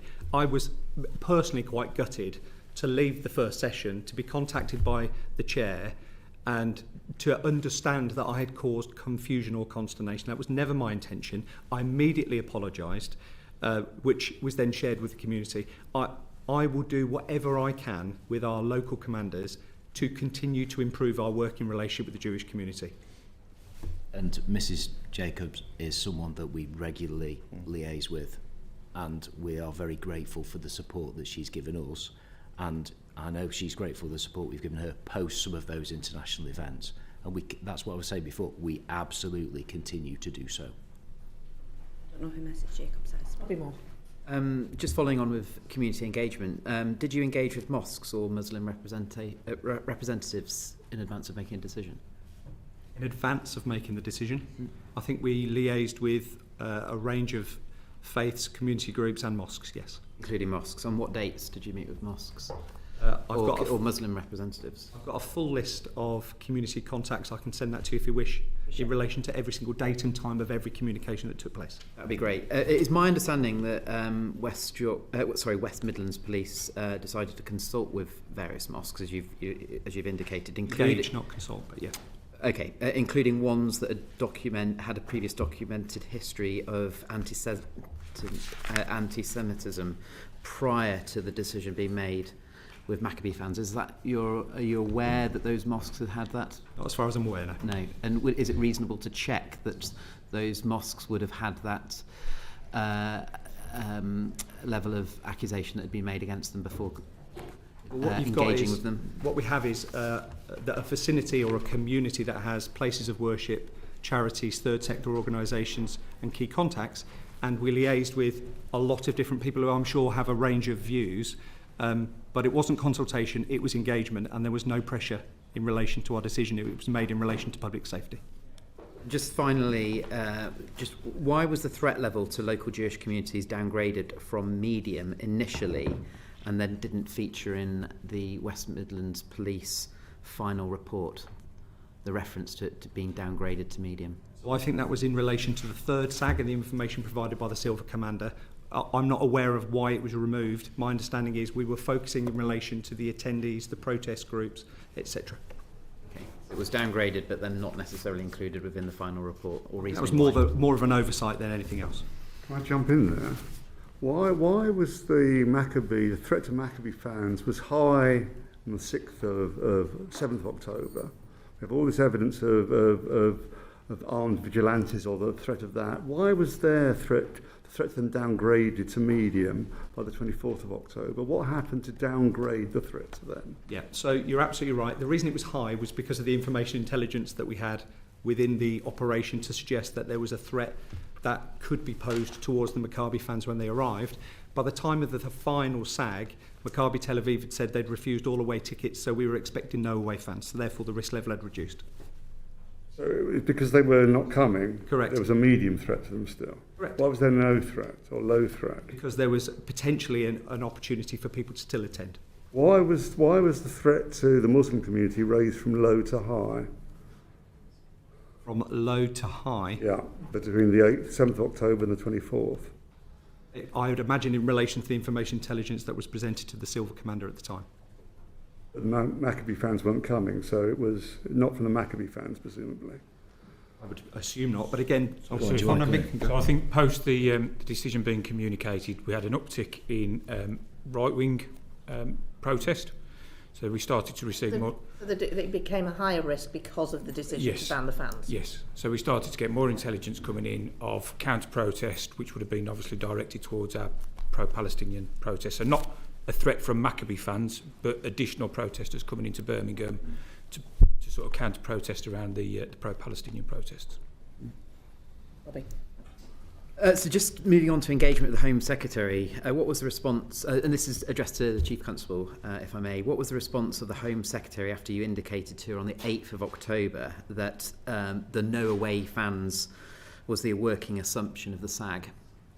Yes, subject to the SAG's decision. Yeah. The Home Secretary's response was that she noted that. She didn't give a specific response once I'd given the information. No levels of concern were raised by the Home Secretary, just that it was noted? Yeah, it was at the end of a meeting which was all to do with protest, which the Metropolitan Chiefs were on and I sat on, and the Chief HMI sat on as well. So it wasn't a long conversation back from the Home Secretary. It was a meeting around protest, and she noted what I said to her. Okay, so that was noted in the meeting or in the engagement that you had with her on the 8th of October. The decision was made on the 16th of October, so the period of time between those two dates. Was there any further communication from the Home Secretary or number 10, the Prime Minister's office, in relation to any concerns being raised around the fact that there may not be any fans permitted to attend on the basis of the SAG?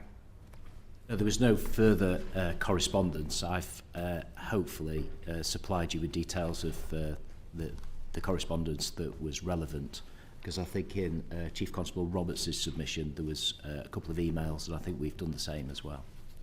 Despite the narrative that's come out from the government, there was no concerns that were raised to West Midlands Police in that period of time, even though we've heard in the evidence session now that there was counter-protests from the far right as a result of a ban being put in place. Yeah, there was nothing direct to ourselves, no. And what representations were made to you by Birmingham City Council leaders about the implications of a decision to ban fans from attending? Well, there was only one leader who is going to give evidence after ourselves, Mr. Cotton, and out of courtesy I updated him that the position from our side in terms of advice to the SAG that there would be no away fans. He disagreed. He disagreed with the outcome of that, but didn't stray into the operational police decision making. And I'm sure you can ask him those questions. And the reason that I communicated with him is because we do communicate on various issues. He's a key local partner. I very much respect his view, but I also very much respect the decision making of colleagues of mine in terms of weighing that risk up to public safety. And I'm sure he, as a professional, respected the decision making of the SAG, the independent chair of the SAG that's a council employee, and the way that the SAG is managed. But that was the communication that I had. And given the level of public interest in this, the fact that this is your second time in front of the committee, did you anticipate any of the fallout that would then come from the decision that had been made by the SAG? And as part of that process with your discussions with the Home Office, did you seek any additional resource or any additional strategy that could deal with an inevitable outcome of allowing fans or a limited number of fans to still attend with being able to mitigate any The peer review conclusion was the preferred option was to accept a small number of away fans. Yes, absolutely. But as Chief Constable Roberts set out, the first part of what I asked him to do was give me an independent assessment as to the reasonableness of the decisions that were made that led to the ban on the away fans as to that point in time now. The second part of what I asked was, what are the options from your independent perspective going forward now at this moment in time? So after the ban was announced, there was lots of, on that particular weekend, so the Prime Minister made comment, I think on the Thursday evening, then there was commentary on Friday, then an increase in the intelligence we got about protest, counter-protest, and I think the Tommy Robinson picture of the shirt, etc., and his potential attendance. On that weekend itself, I had conversations with Home Office officials with regards to, they asked ourselves to look at what are the options going forward. And as I'd asked Mark, the level of risk had increased because of all that additional protest, intelligence, and who was likely to come, etc. And at that point, over the weekend, I had a conversation with Home Office officials, as they previously said in their evidence, with regards to what additional resource would be required to try and facilitate a number of Maccabi fans to attend the fixture with the intention of a new look at the risks as they posed themselves on the Monday morning when Mark undertook the peer review. So it was based upon what had happened on the weekend, so what had changed since the announcement, what had happened with the intelligence that we received over the weekend, a new look at the risk level and what could we reasonably do. And those are the options that Mark set out. Did you at any point, as the Chief Constable, request additional resource to deal with the initial recommendation of allowing a limited number of fans being able to attend? No, to be clear, up until the point of the fans being banned from attending, I didn't request any additional resource from the Home Office, because that was within our gift to go to mutual aid and just sort out. But after that weekend, and when I did speak to the Home Office, obviously the risk had gone, as Mark says in his peer review. Just before the risk level changed, Yeah. so even though you had at your disposal to go to mutual aid, was that a consideration that you Oh, gave? yeah, absolutely. Yeah, we were going to mutual aid. And is that documented anywhere for us to be able to see that that it's was a within- consideration yeah, that it's you within the actively package. gave? The reviewer referenced that there Early had been an doors. assessment of the number of PSUs that were required, which was above West Midlands capability, so they would. It is one of the big forces of the country, but they would seek mutual aid. That was the 5,000 number. No, I think that was the Dutch figure that was referenced to. The reference here is that West Midlands had said, on any of the circumstances, they'd have to go to mutual aid to get sufficient officers for the operation. So yes, early doors is the answer to the question. But obviously we need more after a reassessment if we were to reconsider then a limited number of fans attending. Can you read? My very final question. So overall then we have minutes that highlights that the decision was made in the absence of intelligence, that there is varying views, stats on what happened in Amsterdam, but the Dutch police have written to say that they don't recognise your version of the conversation. You told the Home Affairs Select Committee last time that that the Jewish community supported your decision, that 5,000, which wasn't true, 5,000 police had been deployed in Amsterdam, despite your own figures and the Dutch saying that it was 1,200, and that local Israeli fans had thrown locals into a river. And that you had not been subject to any political pressure, and it's now emerged that you met both the MP and other local activists. So my very quick question is, would you make the same decision again? Certainly, we're not an organisation that doesn't learn from things, and we treat each event on its own merits. And some of those things that you said, absolutely, in the cold light of day, looking in, do I regret the fact that that minute seems to have been recorded about a lack of intelligence? Because there wasn't a lack of intelligence. There was an abundance of intelligence. And I think that's unhelpful. I think that's misleading. And on behalf of the organisation, to the public, I apologise unreservedly about those types of matters. The 5,000 was our professional opinion. The issue with regards to the intelligence that came from the Dutch, we absolutely took it on face value. The communication and the detail that was written was compelling. I can't speak for the Dutch. That would be wrong of me to do so. So on that side of things, do I think that the decision was reasonable in the circumstances? Yes. Could it have been a different decision, or would it be a different decision going forward?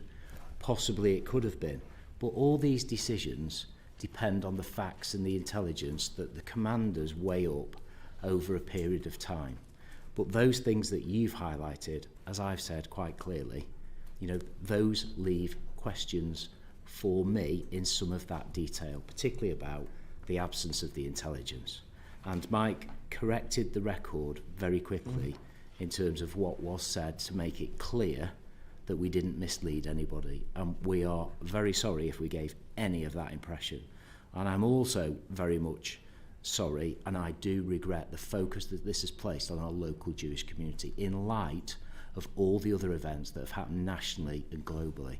And that's why we have absolutely redoubled our efforts to make sure that as soon as any of those events occurred, we are absolutely behind the community, and we are working with them closely and continue to do so. So each one on its own merits. Chair, can I just make a point about the police numbers? Just from the update from the Mayor, and appreciate some confusion about this. But one of the reports from the Mayor says that there was more than 1,200 officers to keep any risks under control, including specialist units such as mobile, arrest, horse, reconnaissance. From midnight onwards, there was at least 500 officers on duty. This does not include the large number of police officers who worked overtime during the night. Their registration, etc., will take a while to come through. So there is some variation on the numbers. 5,000, that was it. Well, no, but that's Very, but that's specifically what was said in very terms final of question, Very Joe fine. White. So very quickly, Mr Wilkinson, you attended the SAG meetings, and obviously there's no minutes of what you said at the SAG meetings. Can you report to this meeting what you said you advised the SAG committee meetings? So the first SAG, the representation and the information and intelligence that was shared there was from the Silver Commander, who highlighted the numbers of layers of intelligence and information that we had, both local community tensions, protest, football, and obviously some additional sensitive intelligence. That was shared within the first SAG. At the second SAG, I reiterated that obviously in the absence of Maccabi fans, the threat to the football fixture would come down, absolutely, because some of those potential clashes between football supporters came down, but the threat to the event still remained high because of protest, counter-protest, and some of those ongoing community tensions within it. So there was still a high threat to the whole event, not just the football. And what was your recommendation at the first SAG committee? So I didn't make any recommendation at the first SAG, but the first SAG recommendation was a preference of no away fans. But what I think is important is we obviously were part of a number of emergency services partners who all were given the opportunity to put forward a view as to their preference for that fixture. The Silver Commander at the first SAG made the recommendation, or the preference would be for no away fans based on all of that information, the intelligence, and the significant threat that the whole event posed to all people. To remind us, you were at that first SAG. Did you or the Silver Commander tell them about your conversation with the Dutch police? So the information would have been available to the Silver Commander because I briefed him the You night were before. there, did he? So my recollection is all of the information that we had was shared at that point and briefed into the SAG. He did tell them about your conversation. He would have shared You were all of the there. You were information. there. You must know. You'll have to forgive me. I mean, I haven't heard the minutes, heard the recording from the SAG. Do you recall? What do you recall? So I recall a very detailed, comprehensive briefing from the Silver Commander who outlined all of the threats and risks that the fixture was presenting. Both sides, including Maccabi on all sides. Tel Aviv fans, and also the threats All sides. from to harm Israeli fans. Chief Constable, you look like you wanted to say one word. I'll send I found the taxi thing that we referred to very early on. I'll send that through to you as well, I'd appreciate that. which shows the both. I appreciate that we have, you've indulged us and stayed longer than you were supposed to, so I do appreciate you giving us extra time. We as a committee are now going to talk to the City Council and other bodies, but we will reflect on everything we've heard, and we will be producing a report on this issue. But thank you again for your time. I'm going to have a short break now. Order. Order.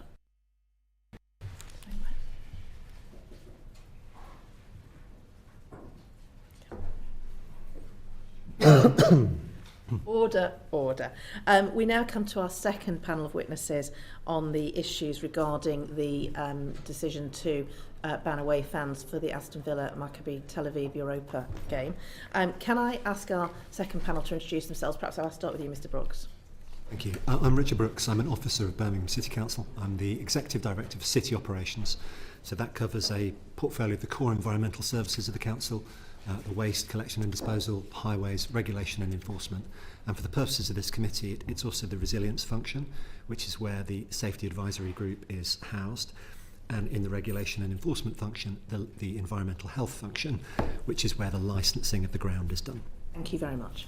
Good afternoon, I'm Councillor John Cotton, I'm the leader of Birmingham City Council. I'm Anthony Cox, I'm the City Solicitor with Birmingham City Council, responsible for legal, democratic services and electoral services, which also encompasses governance. Thank you, and I apologise for keeping you waiting, and I'm very grateful that you've said you can stay behind a little later. But I'm going to start questions with Joe White. Yes, thank you for coming. First of all, can I ask, were you in the audience for the previous questioning? Yes. Great. So my first question is the quality of the minute taking and the fact that we weren't able to gain a full picture from exactly what happened in each of the meetings. Can you answer that, please? Richard, could I ask you to pick up as Director of Operations on that? Yes, of course. So first of all, I'm sorry if the minutes have not allowed you to get a full enough picture of the events in the meetings. There were 4 Safety Advisory Group meetings: the 7th of October, the 16th of October, the 24th of October, and the 3rd of November. We provided minutes for each of those, and we have provided you with the full minutes in both unredacted and redacted form. In terms of the quality of the minutes, they are circulated after the meetings. The meetings from the 7th of October were actually circulated on the same day to the attendees of the meeting. There was a little bit of a delay after the 16th, but they were subsequently circulated. We've tried to provide the best minutes for these meetings that we can. We're actually audited by the Sports Ground Safety Authority on the way that we administer the SAG, and they have previously recognised the quality of the way in which we manage these processes. But if the minutes are not adequate for these purposes, then all I can do is apologise. Could you send us we understand that they are filmed, and it'd be helpful for us to have a better picture if you could send us the films. We could certainly undertake to provide that to the committee. Okay, thank you. So we can have a context of who you are and what your responsibilities are. Could you set out the legal position of your council's responsibilities in relation to the attendance or non-attendance of away fans and how their safety is managed? If I may just say something by way of opening, and then I'll hand over to Tony and to Richard to pick up some of those details. Obviously, I did also share a written statement with members of the committee prior to this session, just to set out the context of the role of the Safety Advisory Group, my specific role as the leader of the council, and of course the timeline of events as I understand them. I also just want to make it clear I'm not a member of the Safety Advisory Group myself. I had no role to play in the deliberations of that group. That is a separate operational role. I've also been clear that I respect the operational independence of the advisory group and indeed of West Midlands Police.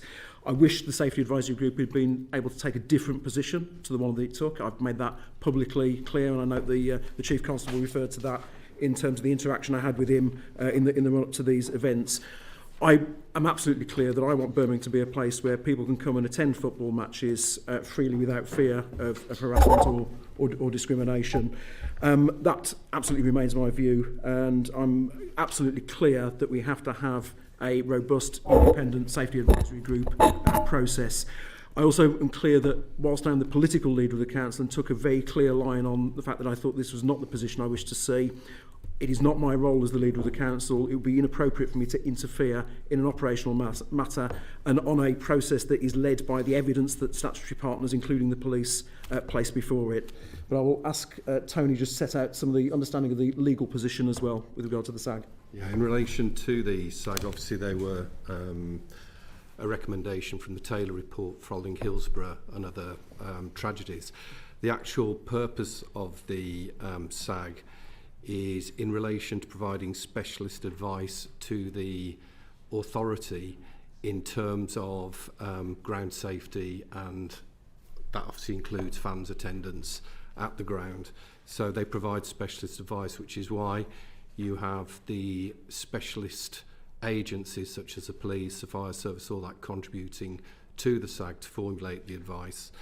The advice is then given to the, which it was in this case, to the event organiser. In this case it was Aston Villa Football Club.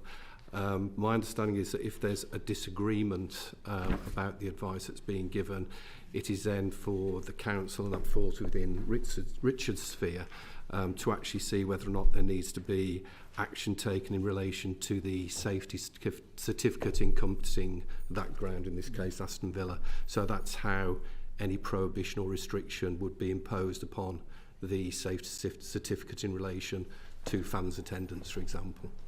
And should the SAG take responsibility or take account of any reputational risk to the UK, not just to Birmingham of any decision of banning fans from another nation to an environment of such, where, in particular in an environment where there's such an international tension?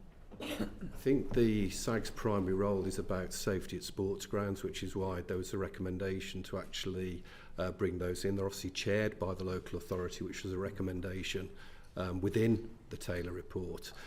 So I think the predominant focus of the SAG must be a dissemination of information between the people who deal with risks such as public safety, in other words, the police who've given evidence earlier today.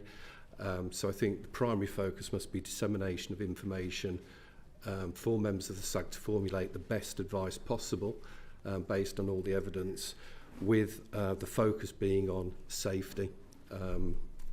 So, obviously you're taking account of the threat perspective, and what you've circulated in the public domain is a redacted account of what you thought the threat perspective is, and I want to question why you've redacted that when it says the threat to the Jewish community is medium, Muslim community low, Christian community low, black community low, Villa community low, Maccabi high, pro-Palestinian medium threat on a higher scale in terms of fixtures this year. Why was that redacted? What reputational damage would it have done to the authority by redacting that? I can't speak about the specific redaction. We have specialist advisors who advise on issues of freedom of information requests, which deal with in terms of the legislation and also the exemptions that were permitted to apply.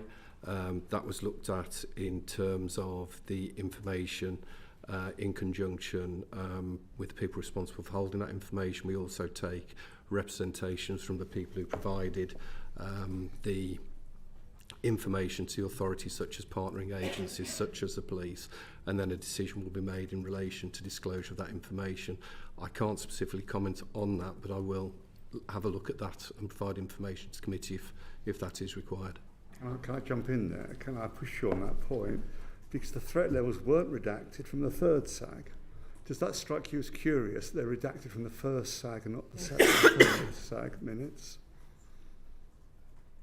Again, I'd have to go back and actually look at the But basis what's of your professional redaction. view? Does it not seem strange that threat levels are redacted in the first minutes, but not the third minutes? I suppose what I would say, I don't know the specific reason for the redactions, but you'd obviously expect some consistency. So if that happened, yes, I would be surprised.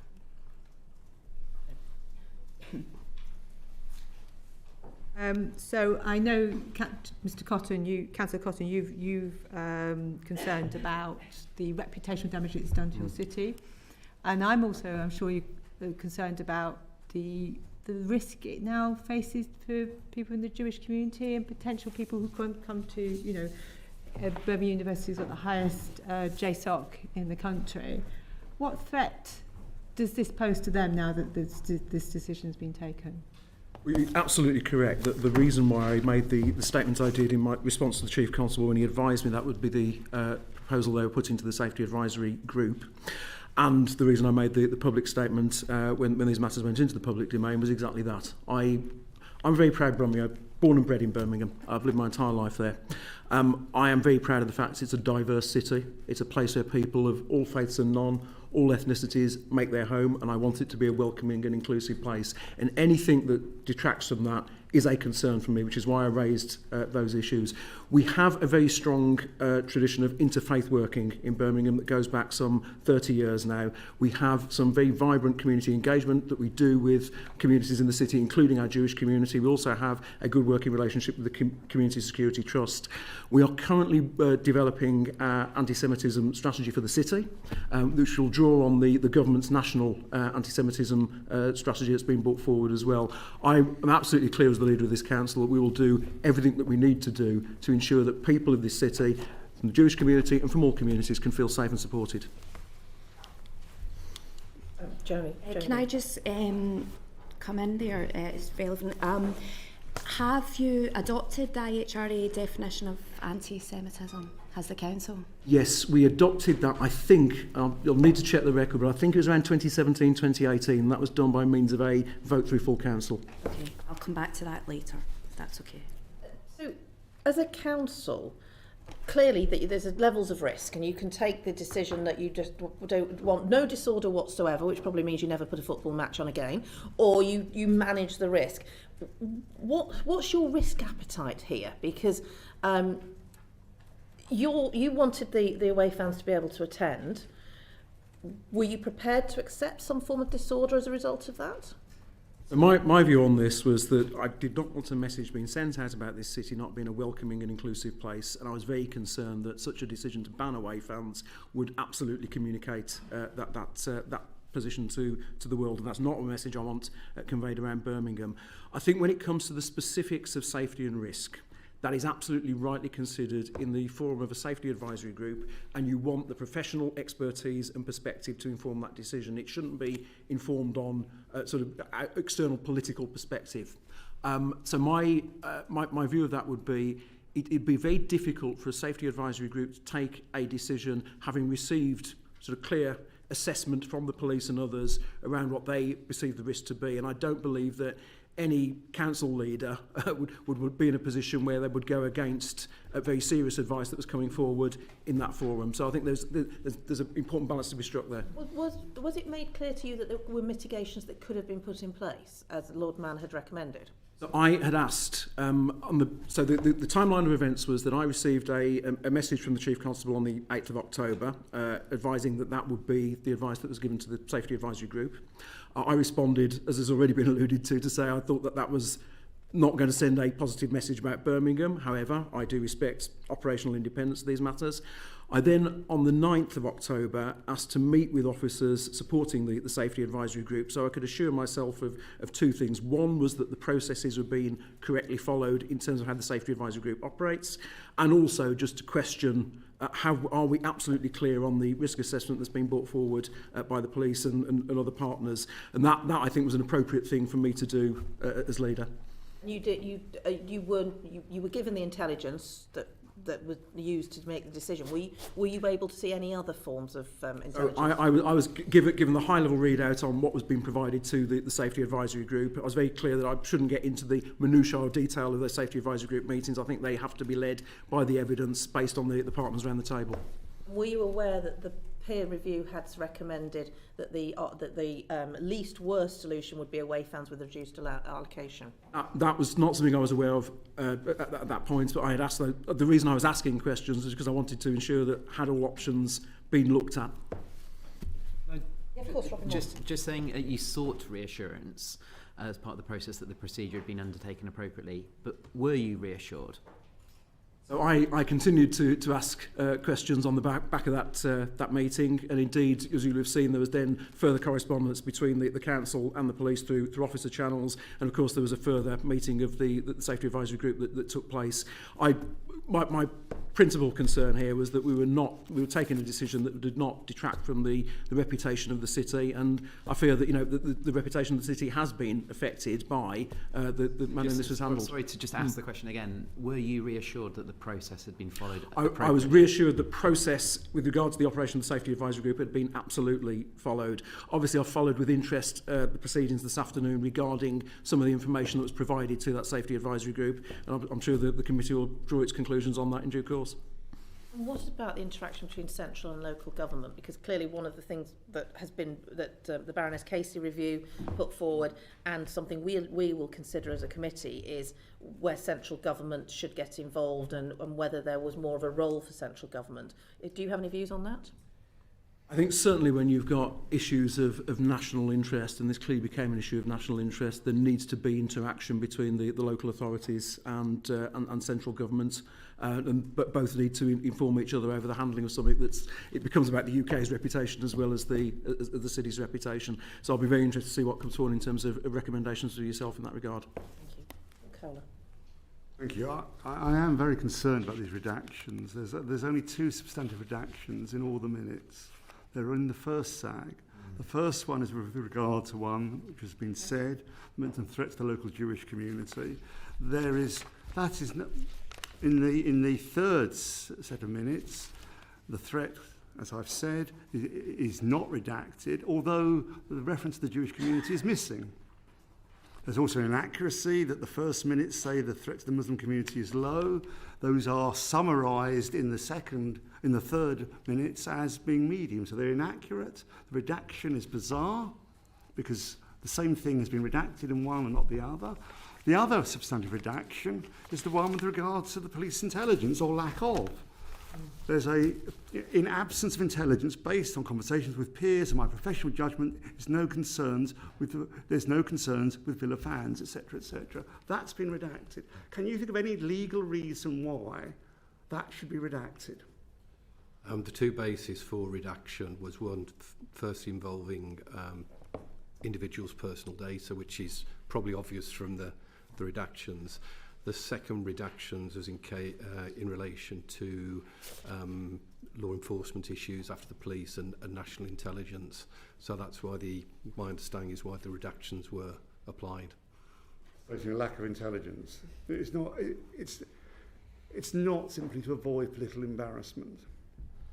Not as far as I'm aware. I think it was done on the basis of the exemptions that, were felt to be rightly applicable. And can you come back to us on both those redactions Yes. and the inconsistency? Yeah. Okay, that's helpful, thank you.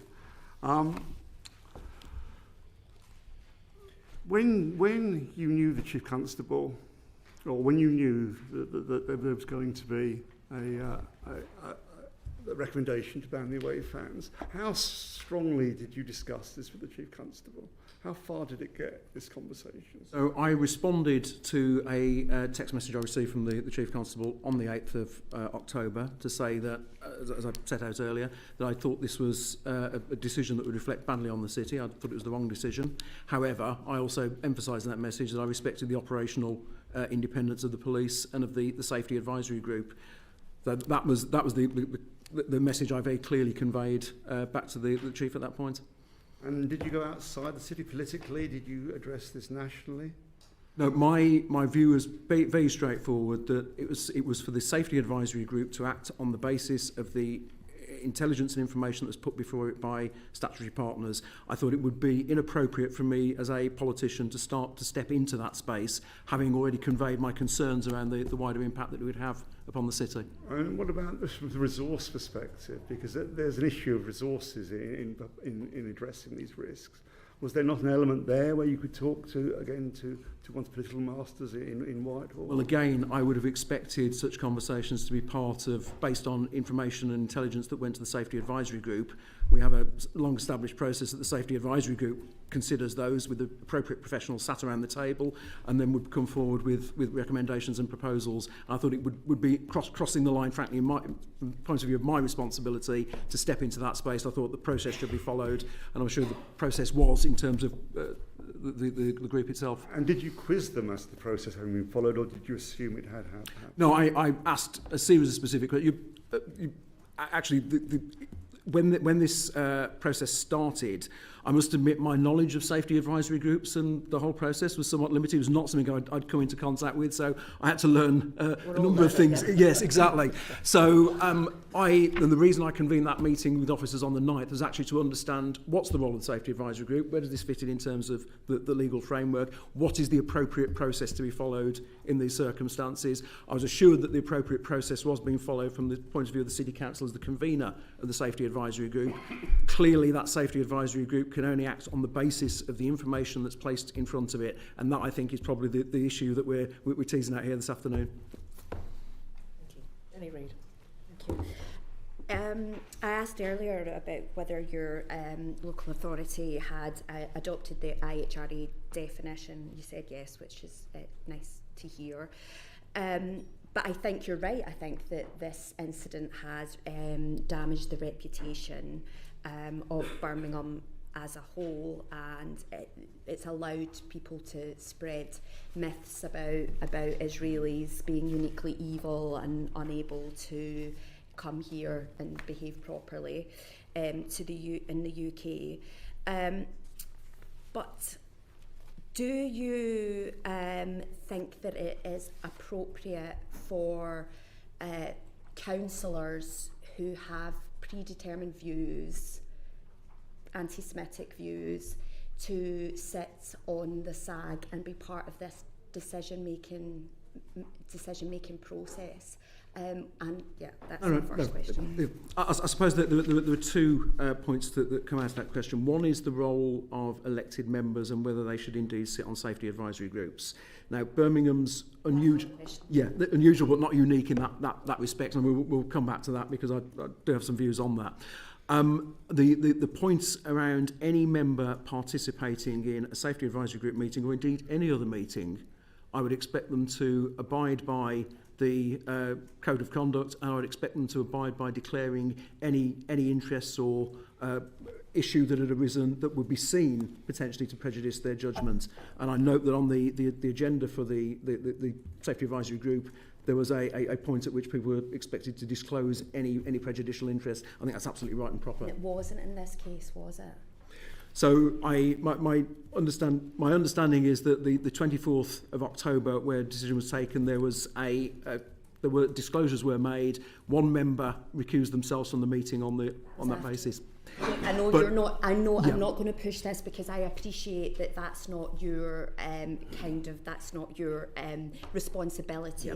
However, what is your responsibility, in my understanding, and I've got a question for you in a minute, is that as your fellow councillors, firstly, if you'd adopted the IHRA, where they're making anti-Semitic statements and generalisations on Twitter and in public meetings, that is a problem. So what action do you think what action should be taken as a result of that? And then secondly, how did these councillors find themselves on this committee, and why was it felt that it was appropriate that someone with these views would be making a decision of this nature? So I would expect any member who participates in any meeting to declare interest appropriately. I would expect them to abide by the Council Code of Conduct and indeed any commitments that we've collectively made as a council, including respect for the IHRA, which, as I say, we passed in 2017. We have a disciplinary and standards machinery that can deal with breaches of those nature, and I would expect, if there were those issues, that to be pursued through those mechanisms. Are there any ongoing investigations into the conduct of those councillors on the SAG? I am not aware of any such at the moment, but obviously the standards process is separate to my role as leader of the council. I think that's right as well. Who appoints the members of the SAG, councillor members of the SAG? Councillor members of the SAG are appointed by at full council at the annual general meeting. It's correct. I mean, formally, the councillor representatives on the SAG used to be appointed by the Licensing and Public Protection Committee, and I think there was a report in April 2019 from the then Assistant Director questioning whether or not councillors should actually be on the SAG at all. What happened as a result of that later in 2019, a decision was taken that councillors who sat on the SAG should be appointed by full council itself. They were appointed on the basis of one representative of three of the main political parties and one ward member for the area covered by the Safety Advisory Committee, I presume with the intention that they could contribute to any local issues that arose within the community. So that's in essence, they are selected through the annual governance process of the council in selecting who sits on what committee. So did you have any discussions at any point which recognised that there were councillors, some of your councillors, who were campaigning publicly to not just ban away from fans but stop the match in its entirety? Did that at any point come to you as leader of the council? No, that didn't come to me. So you didn't see the tweets leader. From your account? No. No, I wasn't aware of specific tweets. I tried to stay away from Twitter, to be honest with you, these days as much as possible. But no, I was not aware of that position. Okay. I ask sorry, I missed the very beginning of the meeting. Are you the legal counsel?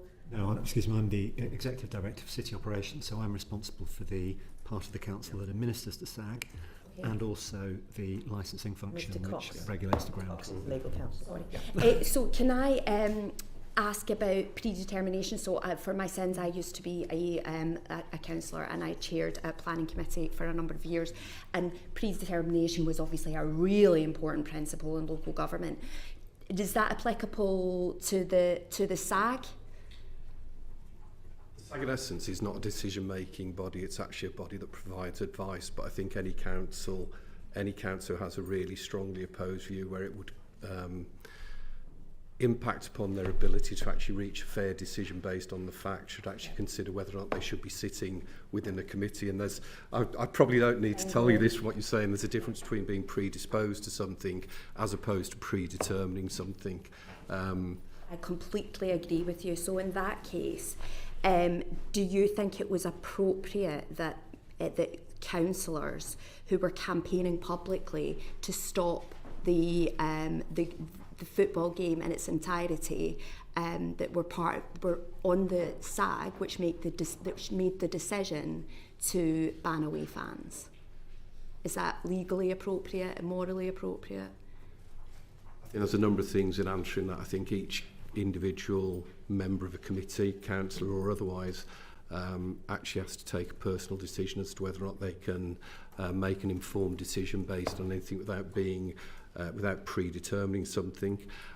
Certainly the terms of reference of the SAGs actually say that there should be there is a question raised about whether or not there is a conflict of interest or issues such as predetermination. On the agenda of the SAG meeting that took place on the 24th of October, there was quite specific advice given in relation to people declaring interest, and as the leader has already said, I understand that one councillor did recuse themselves based upon... After the decision was made. Based upon previous social media posts, and it was emphasised on there that, and I think it would be an unfair expectation of the chair of that committee to trawl through every social media post that someone's done. So it's very much a personal obligation on the individual involved. I do think, I appreciate that you don't want to trawl through people's social media. I mean, who would want to do that? However, in a case like this that has such huge public scrutiny on it, were you not concerned that such councillors were that had sat on the SAG and that they went to a meeting and then recused themselves, rather than you taking the kind of moral and leadership role of removing them from the committee? I mean, I would expect any member who had a perceived conflict of interest to take that on their own responsibility to remove themselves from such a meeting. If I'd been in that position myself, I would certainly have recused myself from a meeting. Mr. Brooks. Could I come in on this? Yes. So just in relation to these four meetings, I think it's useful to be clear about the sequence of events and the involvement of the individual councillors. So the 7th of October meeting did not provide advice. It established the planning assumption but did not provide advice. So there were two councillors present at that, and I think we accept that they should have declared interests, but they did not. At the next meeting, the 16th of October, advice was provided, the advice that there should be no away fans, but that advice was provided unanimously by all of the partner members of the Safety Advisory Group. So I think that is significant in relation to the involvement of the two councillors, and there was an opportunity for them to express dissent. The 24th meeting is then when I think we get it right, where we have declarations of interest and recusation. I think it's clear that very serious error of judgment here, which has really harmed the confidence of the Jewish community in Birmingham, that such people with such predetermined views of the Jewish community and of Israelis were allowed to be involved in that committee meeting. And I'd encourage you to kind of reflect on that and think about it. That's all I've got at the moment. I've got Peter Prinsley, and then I've got Joe. Thank you. I'm Peter Prinsley. I'm sorry I was a bit delayed. I was trying to get a Holocaust memorial debate agreed. I'm the MP for Bury St Edmunds and Stowmarket. So I've been listening to this, and I'd like to ask really a question similar to the question I asked the police officers before. So the thing is, the SAG as everybody has said, can act on the intelligence that it receives. But actually what it's doing, it's acting on its interpretation of the intelligence that it receives. And the question really is what is the risk of this being politically prejudiced? Because that appears to be a belief that is held by many. And so my question is, how could this be realistically refuted? If I were to say to you, my belief is that there was political prejudice on that safety advisory group on your council, and you, first of all, failed to notice it, and secondly, if you had noticed it, you didn't do anything about it. And this resulted in the advice to ban a match. And from what we've been hearing about all of this over more than one session now, is it seems that there was a great deal of confused information which is being fed into the SAG, but there is a suspicion also that there was a predetermination, and some of the information was therefore changed in order to fit with the predetermined decision. That is the belief, I believe, of many of the members of the Birmingham Jewish community, and it is that needs to be addressed. I mean, from my perspective, and I'll ask Mr. Brooks to pick up on some of the detail around the operation of the Safety Advisory Group in this context. From my perspective, and actually having listened to the earlier discussion here this afternoon, I think the Safety Advisory Group can only operate effectively in an atmosphere of candour and of confidence in the material that's placed before it. And that the judgment then has to be made on the basis of the material that's placed before it. But I think there is clearly some concern around the information that's placed before that group. I don't expect everybody around that safety advisory group to be able to be subject matter experts or indeed try and second guess, particularly around police intelligence. But my overall reflection would be, unless you've got some candour and some confidence in what's placed before you, you then run into some difficulties. But Richard, I'd ask you to pick up perhaps some more operational detail on that. Well, I can only agree that the Safety Advisory Group relies upon the expert input of its members, in particular of their risk assessments. It does not make a fresh interpretation of the evidence. It's not competent to do so. Just as the SAG would not be, the Safety Advisory Group members would not be competent to investigate the building safety advice or the fire safety advice. In this case, public safety decision relied extremely heavily on the expert evidence provided by the police. Yeah. Would you agree with me that these are a really poor set of minutes? Firstly, there's no data regarding the information coming from the police.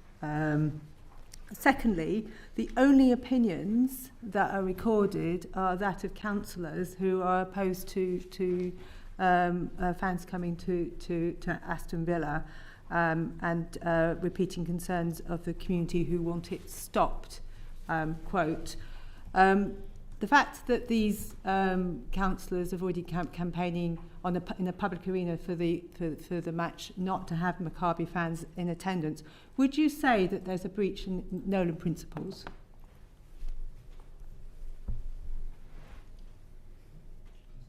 May I start against? Do you want to pick up on the minutes? I mean, I firmly believe that the officers who were administering these meetings were trying their very best to apply the Nolan principles, and in particular to act in the public interest and objectively. Now, the minutes are summary minutes of long meetings. These are 2-hour-long meetings with 30 plus participants. And it's very difficult to capture all of the detail of those meetings. But there's a complete absence of the intelligence provided by the police, so that we as HAS members have been unable to gain a true picture of exactly what was discussed.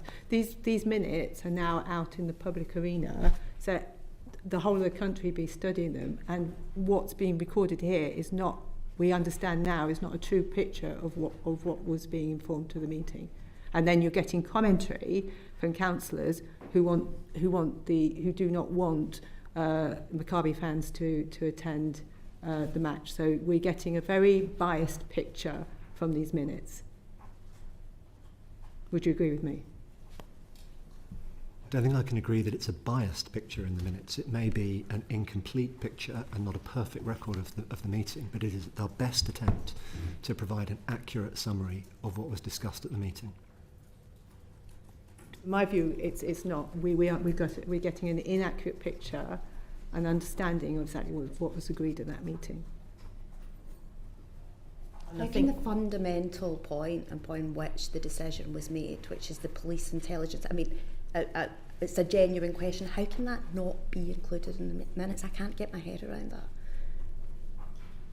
I don't quite follow when you say the police intelligence. The police intelligence, which everyone has told us, informed the decision to ban the away fans. How can that not be?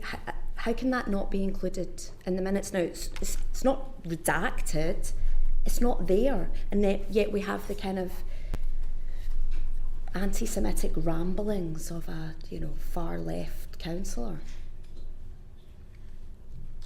When you say the intelligence, do you mean the actual intelligence reports? For example, Anything. Anything. So in advance of the 16th, as you've already discussed as a committee, we wrote as a council to West Midlands Police asking them to set out their reasoning for their risk assessment, which I think was a proper thing for us to do.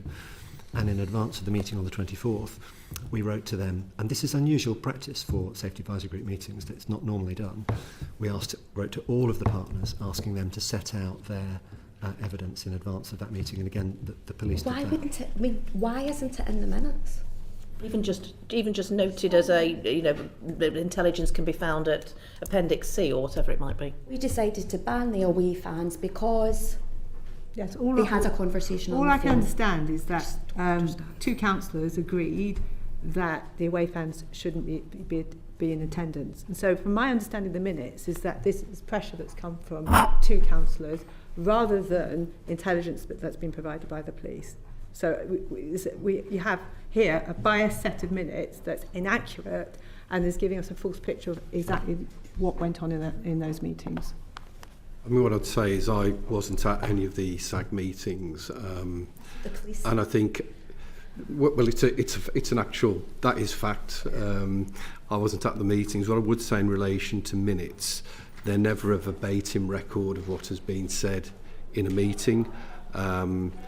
It depends off. A lot of this depends on the skill of the actual person taking the minutes to encapsulate the relevant gist of the conversation and what was taken into account in terms of reaching any conclusion. Obviously, it's the same with council minutes for council meetings. We're obviously aided now by the fact that a lot of meetings, including this one, are actually televised and recorded, so there is an actual verbatim record. And as I understand what was said earlier, if there is a verbatim record of that meeting, it should be made available to the committee, because then you actually have the total record of the meeting. I'd be loath to say that minutes are biased in essence. It may depend on the actual person taking the minutes themselves. I think you can see the frustration we have because on face value, reading those minutes, it doesn't correlate with other things that we've been told. I fully accept the frustration of the committee, which has come through in the previous evidence-giving session and now this. As I say, a minute will never be a totally accurate record of a conversation, which is why I think actually if there is a verbatim record, it should be before the committee. That's what's really helpful. In defence of the minute taker, it does record the fact there was no intelligence, and maybe that is the answer. We will find out when we hear the minutes. Yeah. And I think, go back to the primary purpose here, which you, Councillor Cotton, have set out, the confidence of the Jewish community in Birmingham and the confidence of Jewish people to be in Birmingham, visit Birmingham and enjoy Birmingham is paramount here. And these minutes do not give that. I'm going to move on to Robbie Moore. Just to stick with the two councillors and following on from Joni Reid's question about conflicts of interest, predetermined decision-making, prejudged views. What's the disciplinary process associated when there's that level of concern that's clearly been made? Well, the disciplinary process would be, there's a number of methods, and as people will probably know in this committee, the issue of member conduct is being debated, as particularly in relation to the sanctions available in the standards regime in general, and I think the government have been making consultations. How at Birmingham City Council is the disciplinary process triggered? Well, I wouldn't class it as a disciplinary process. What I'd say is you have the councillor conduct and a standards regime. So you have the council code of conduct, which all councils have, their locally agreed codes of conduct, and then actual individual members are subject to that code, and if they fall short of the code, sanctions can be applied for any breach of the code. Has that been triggered in relation to these two councillors? It will only be triggered if there is a written complaint in relation to the specific conduct of members. So here we are, nationally, concerns being raised. Councillor Cotton, have you raised these concerns and triggered this process? I have not raised a concern with standards at this point. Because I've not been had placed in front of me a complaint of the of nature. You're clearly here raising concerns. You've said yourself in this meeting that you've got concerns around the views that were expressed. You acknowledge that you haven't seen tweets, etc., but you've expressed views. Mr. Brooks has also said and raised concerns, but yet this disciplinary process or actions against those two councillors has not been triggered. I don't understand why not, if you're really wanting to protect the reputation of Birmingham City Council. I would like to reflect, given what I've heard today at this committee and some of the issues that have emerged, on what the appropriate next steps would be. I don't want to prejudge any standards process, but I think it's important that I reflect on what I've heard from the committee here today.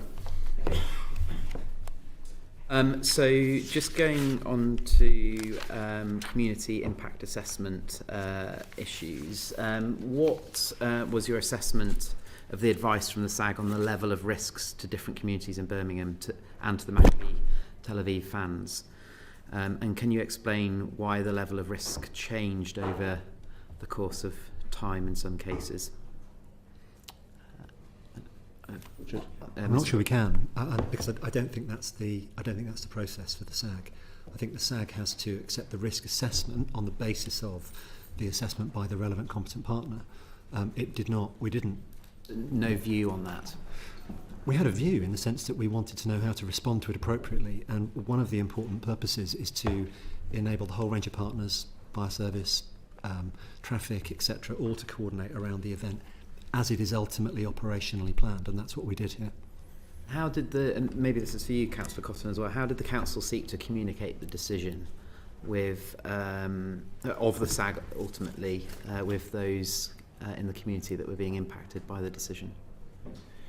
That would have been via the letter that the chair of the SAG had communicated to Aston Villa in the first instance, wasn't it? Yes, that's correct.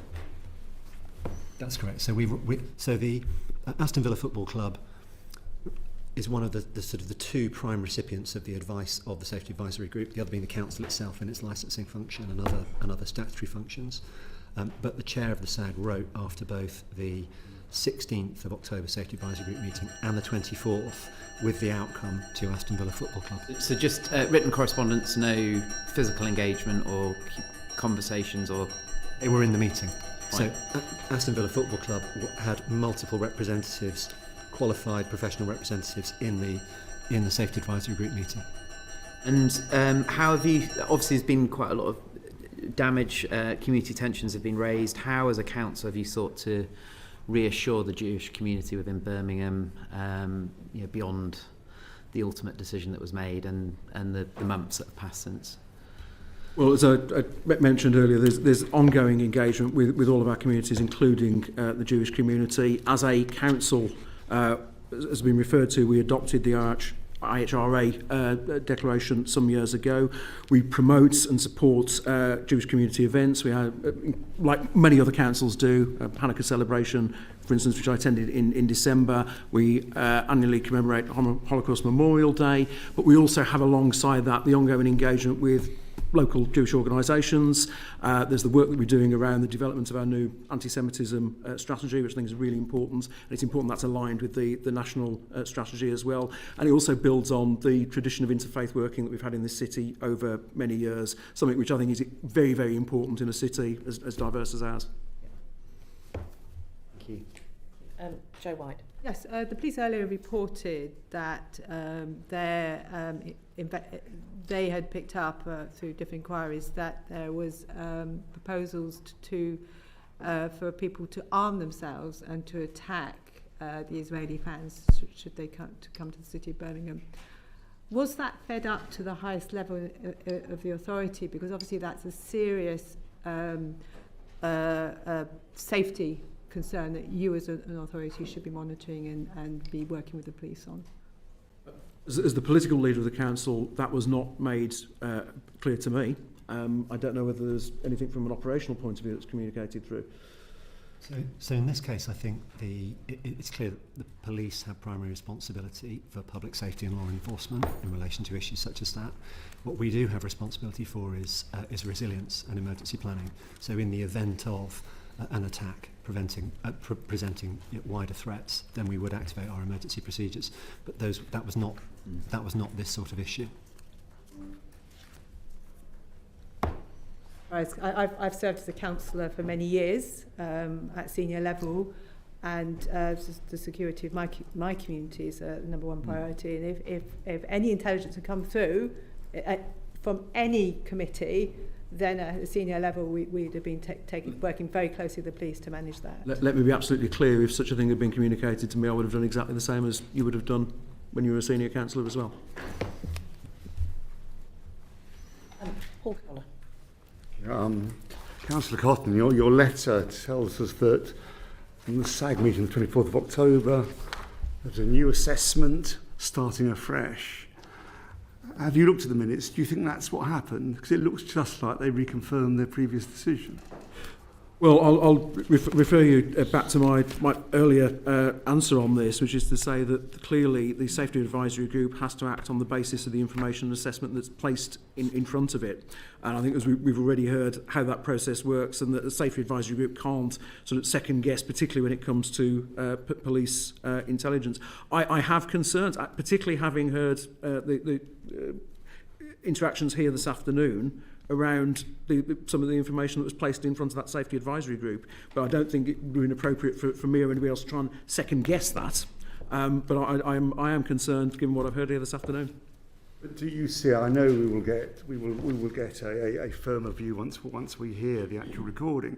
But do you get an impression from the minutes any really serious attempt was made to start afresh, or did they just rubber stamp what they'd already decided?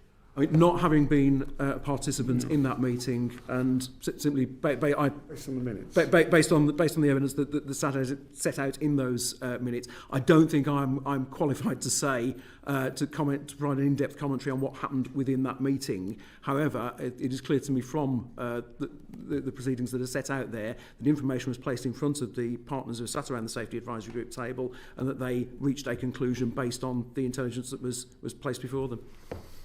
The Maccabi fans not taking up the tickets, or the Maccabi club not taking up the tickets, what effect did that have on in the context within Birmingham?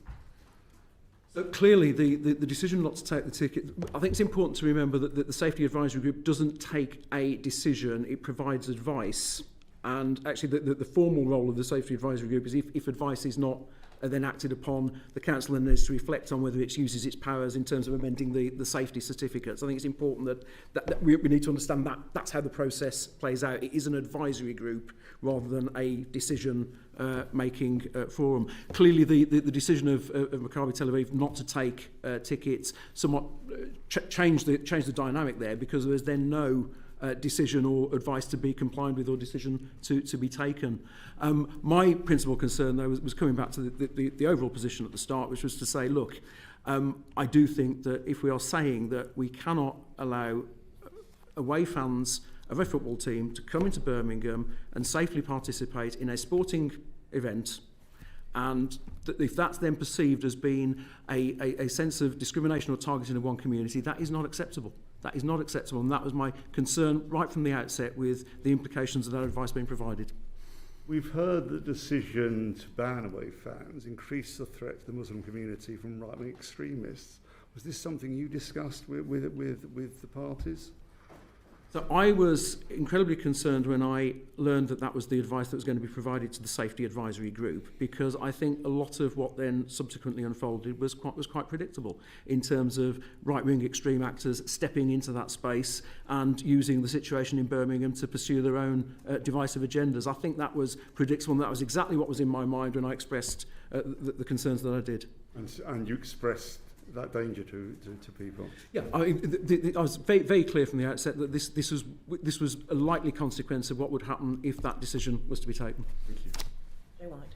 Yes, thank you. You said obviously you suddenly had to become very knowledgeable about SAGs and the decision-making process around the Maccabi Tel Aviv match. What police intelligence were you provided with as part of that briefing? I was given the high-level readout at that meeting on the 9th of October around what had been provided at that point to the Safety Advisory Group, and also the day before received a message from the Chief Constable conveying that would be the recommendation they were putting forward based on concerns over what had happened in Holland. So is the Dutch experience not the threat? There was in the message that was sent to me by the chief. It was based on based on concerns around what had happened in Holland.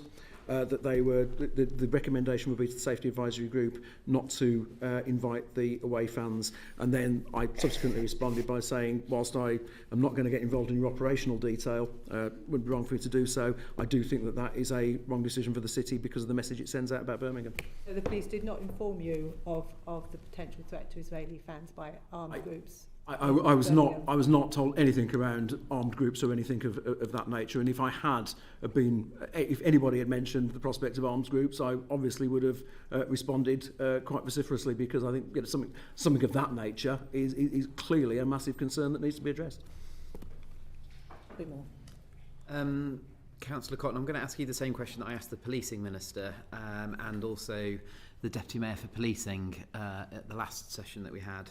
You've raised a huge level of concern around the amount of intelligence that was given to the SAG, the advice that was given to the SAG for the decision to be made, predominantly by West Midlands Police, the damage that ultimately this decision has cost your city and its reputation as being a welcoming city. Do you have confidence in the Chief Constable of West Midlands Police? I mean, it's ultimately not for me to take decisions on those matters. That is a matter for the Police and Crime Commissioner. What I will say is, particularly having heard the discussions here this afternoon, I do have concerns around the quality of material that was provided and the provenance of material that's provided to the Safety Advisory Group. That group can only work on the basis, as I said earlier, of candour and confidence in the material that's placed before it. And I think, I have serious questions that I would like to see addressed as a result of this inquiry. Does it concern you that we've had to bring before us the Chief Constable in front of this committee not once but twice, and have to get the Chief Constable to say to us that he's going to have to come back to us with even more information to provide clarity on questions that can't be answered? I think it's very important that we have absolute clarity over what happened in the timeline of events leading up to the Maccabi Tel Aviv Villa match. I think it's right and proper that you are holding to account in that way. I ultimately come back to the point that the reflection that this puts upon my city, a city that I'm very proud to call home, that is an absolute paragon when it comes to diversity of its communities. This reflects poorly on Birmingham, and this is something that I want to see addressed, because I have to tell you, as a proud Brummie, it is a place that includes all communities. It is a place that's full of vibrancy and life. That's the Birmingham I want to be talking about. I don't really want to be in front of a committee this afternoon talking about issues that detract from the impression of Birmingham, but I think it's right and proper that there is clarity around what happened and that people have the answers that they need. West Midlands MP, I will concur that we absolutely, no, I'm not West Midlands Police area, but I'm a West Midlands MP, and I would concur that we do need a strong and vibrant Birmingham where everybody feels safe. Thank you so much for your responses to our questions. There are clearly a number of matters for the committee to consider, and we will stay behind now to consider some further points and what our next steps will be. But I'm incredibly grateful for you both attending and also being prepared to stay later than your allocated time. Thank you so much. Order.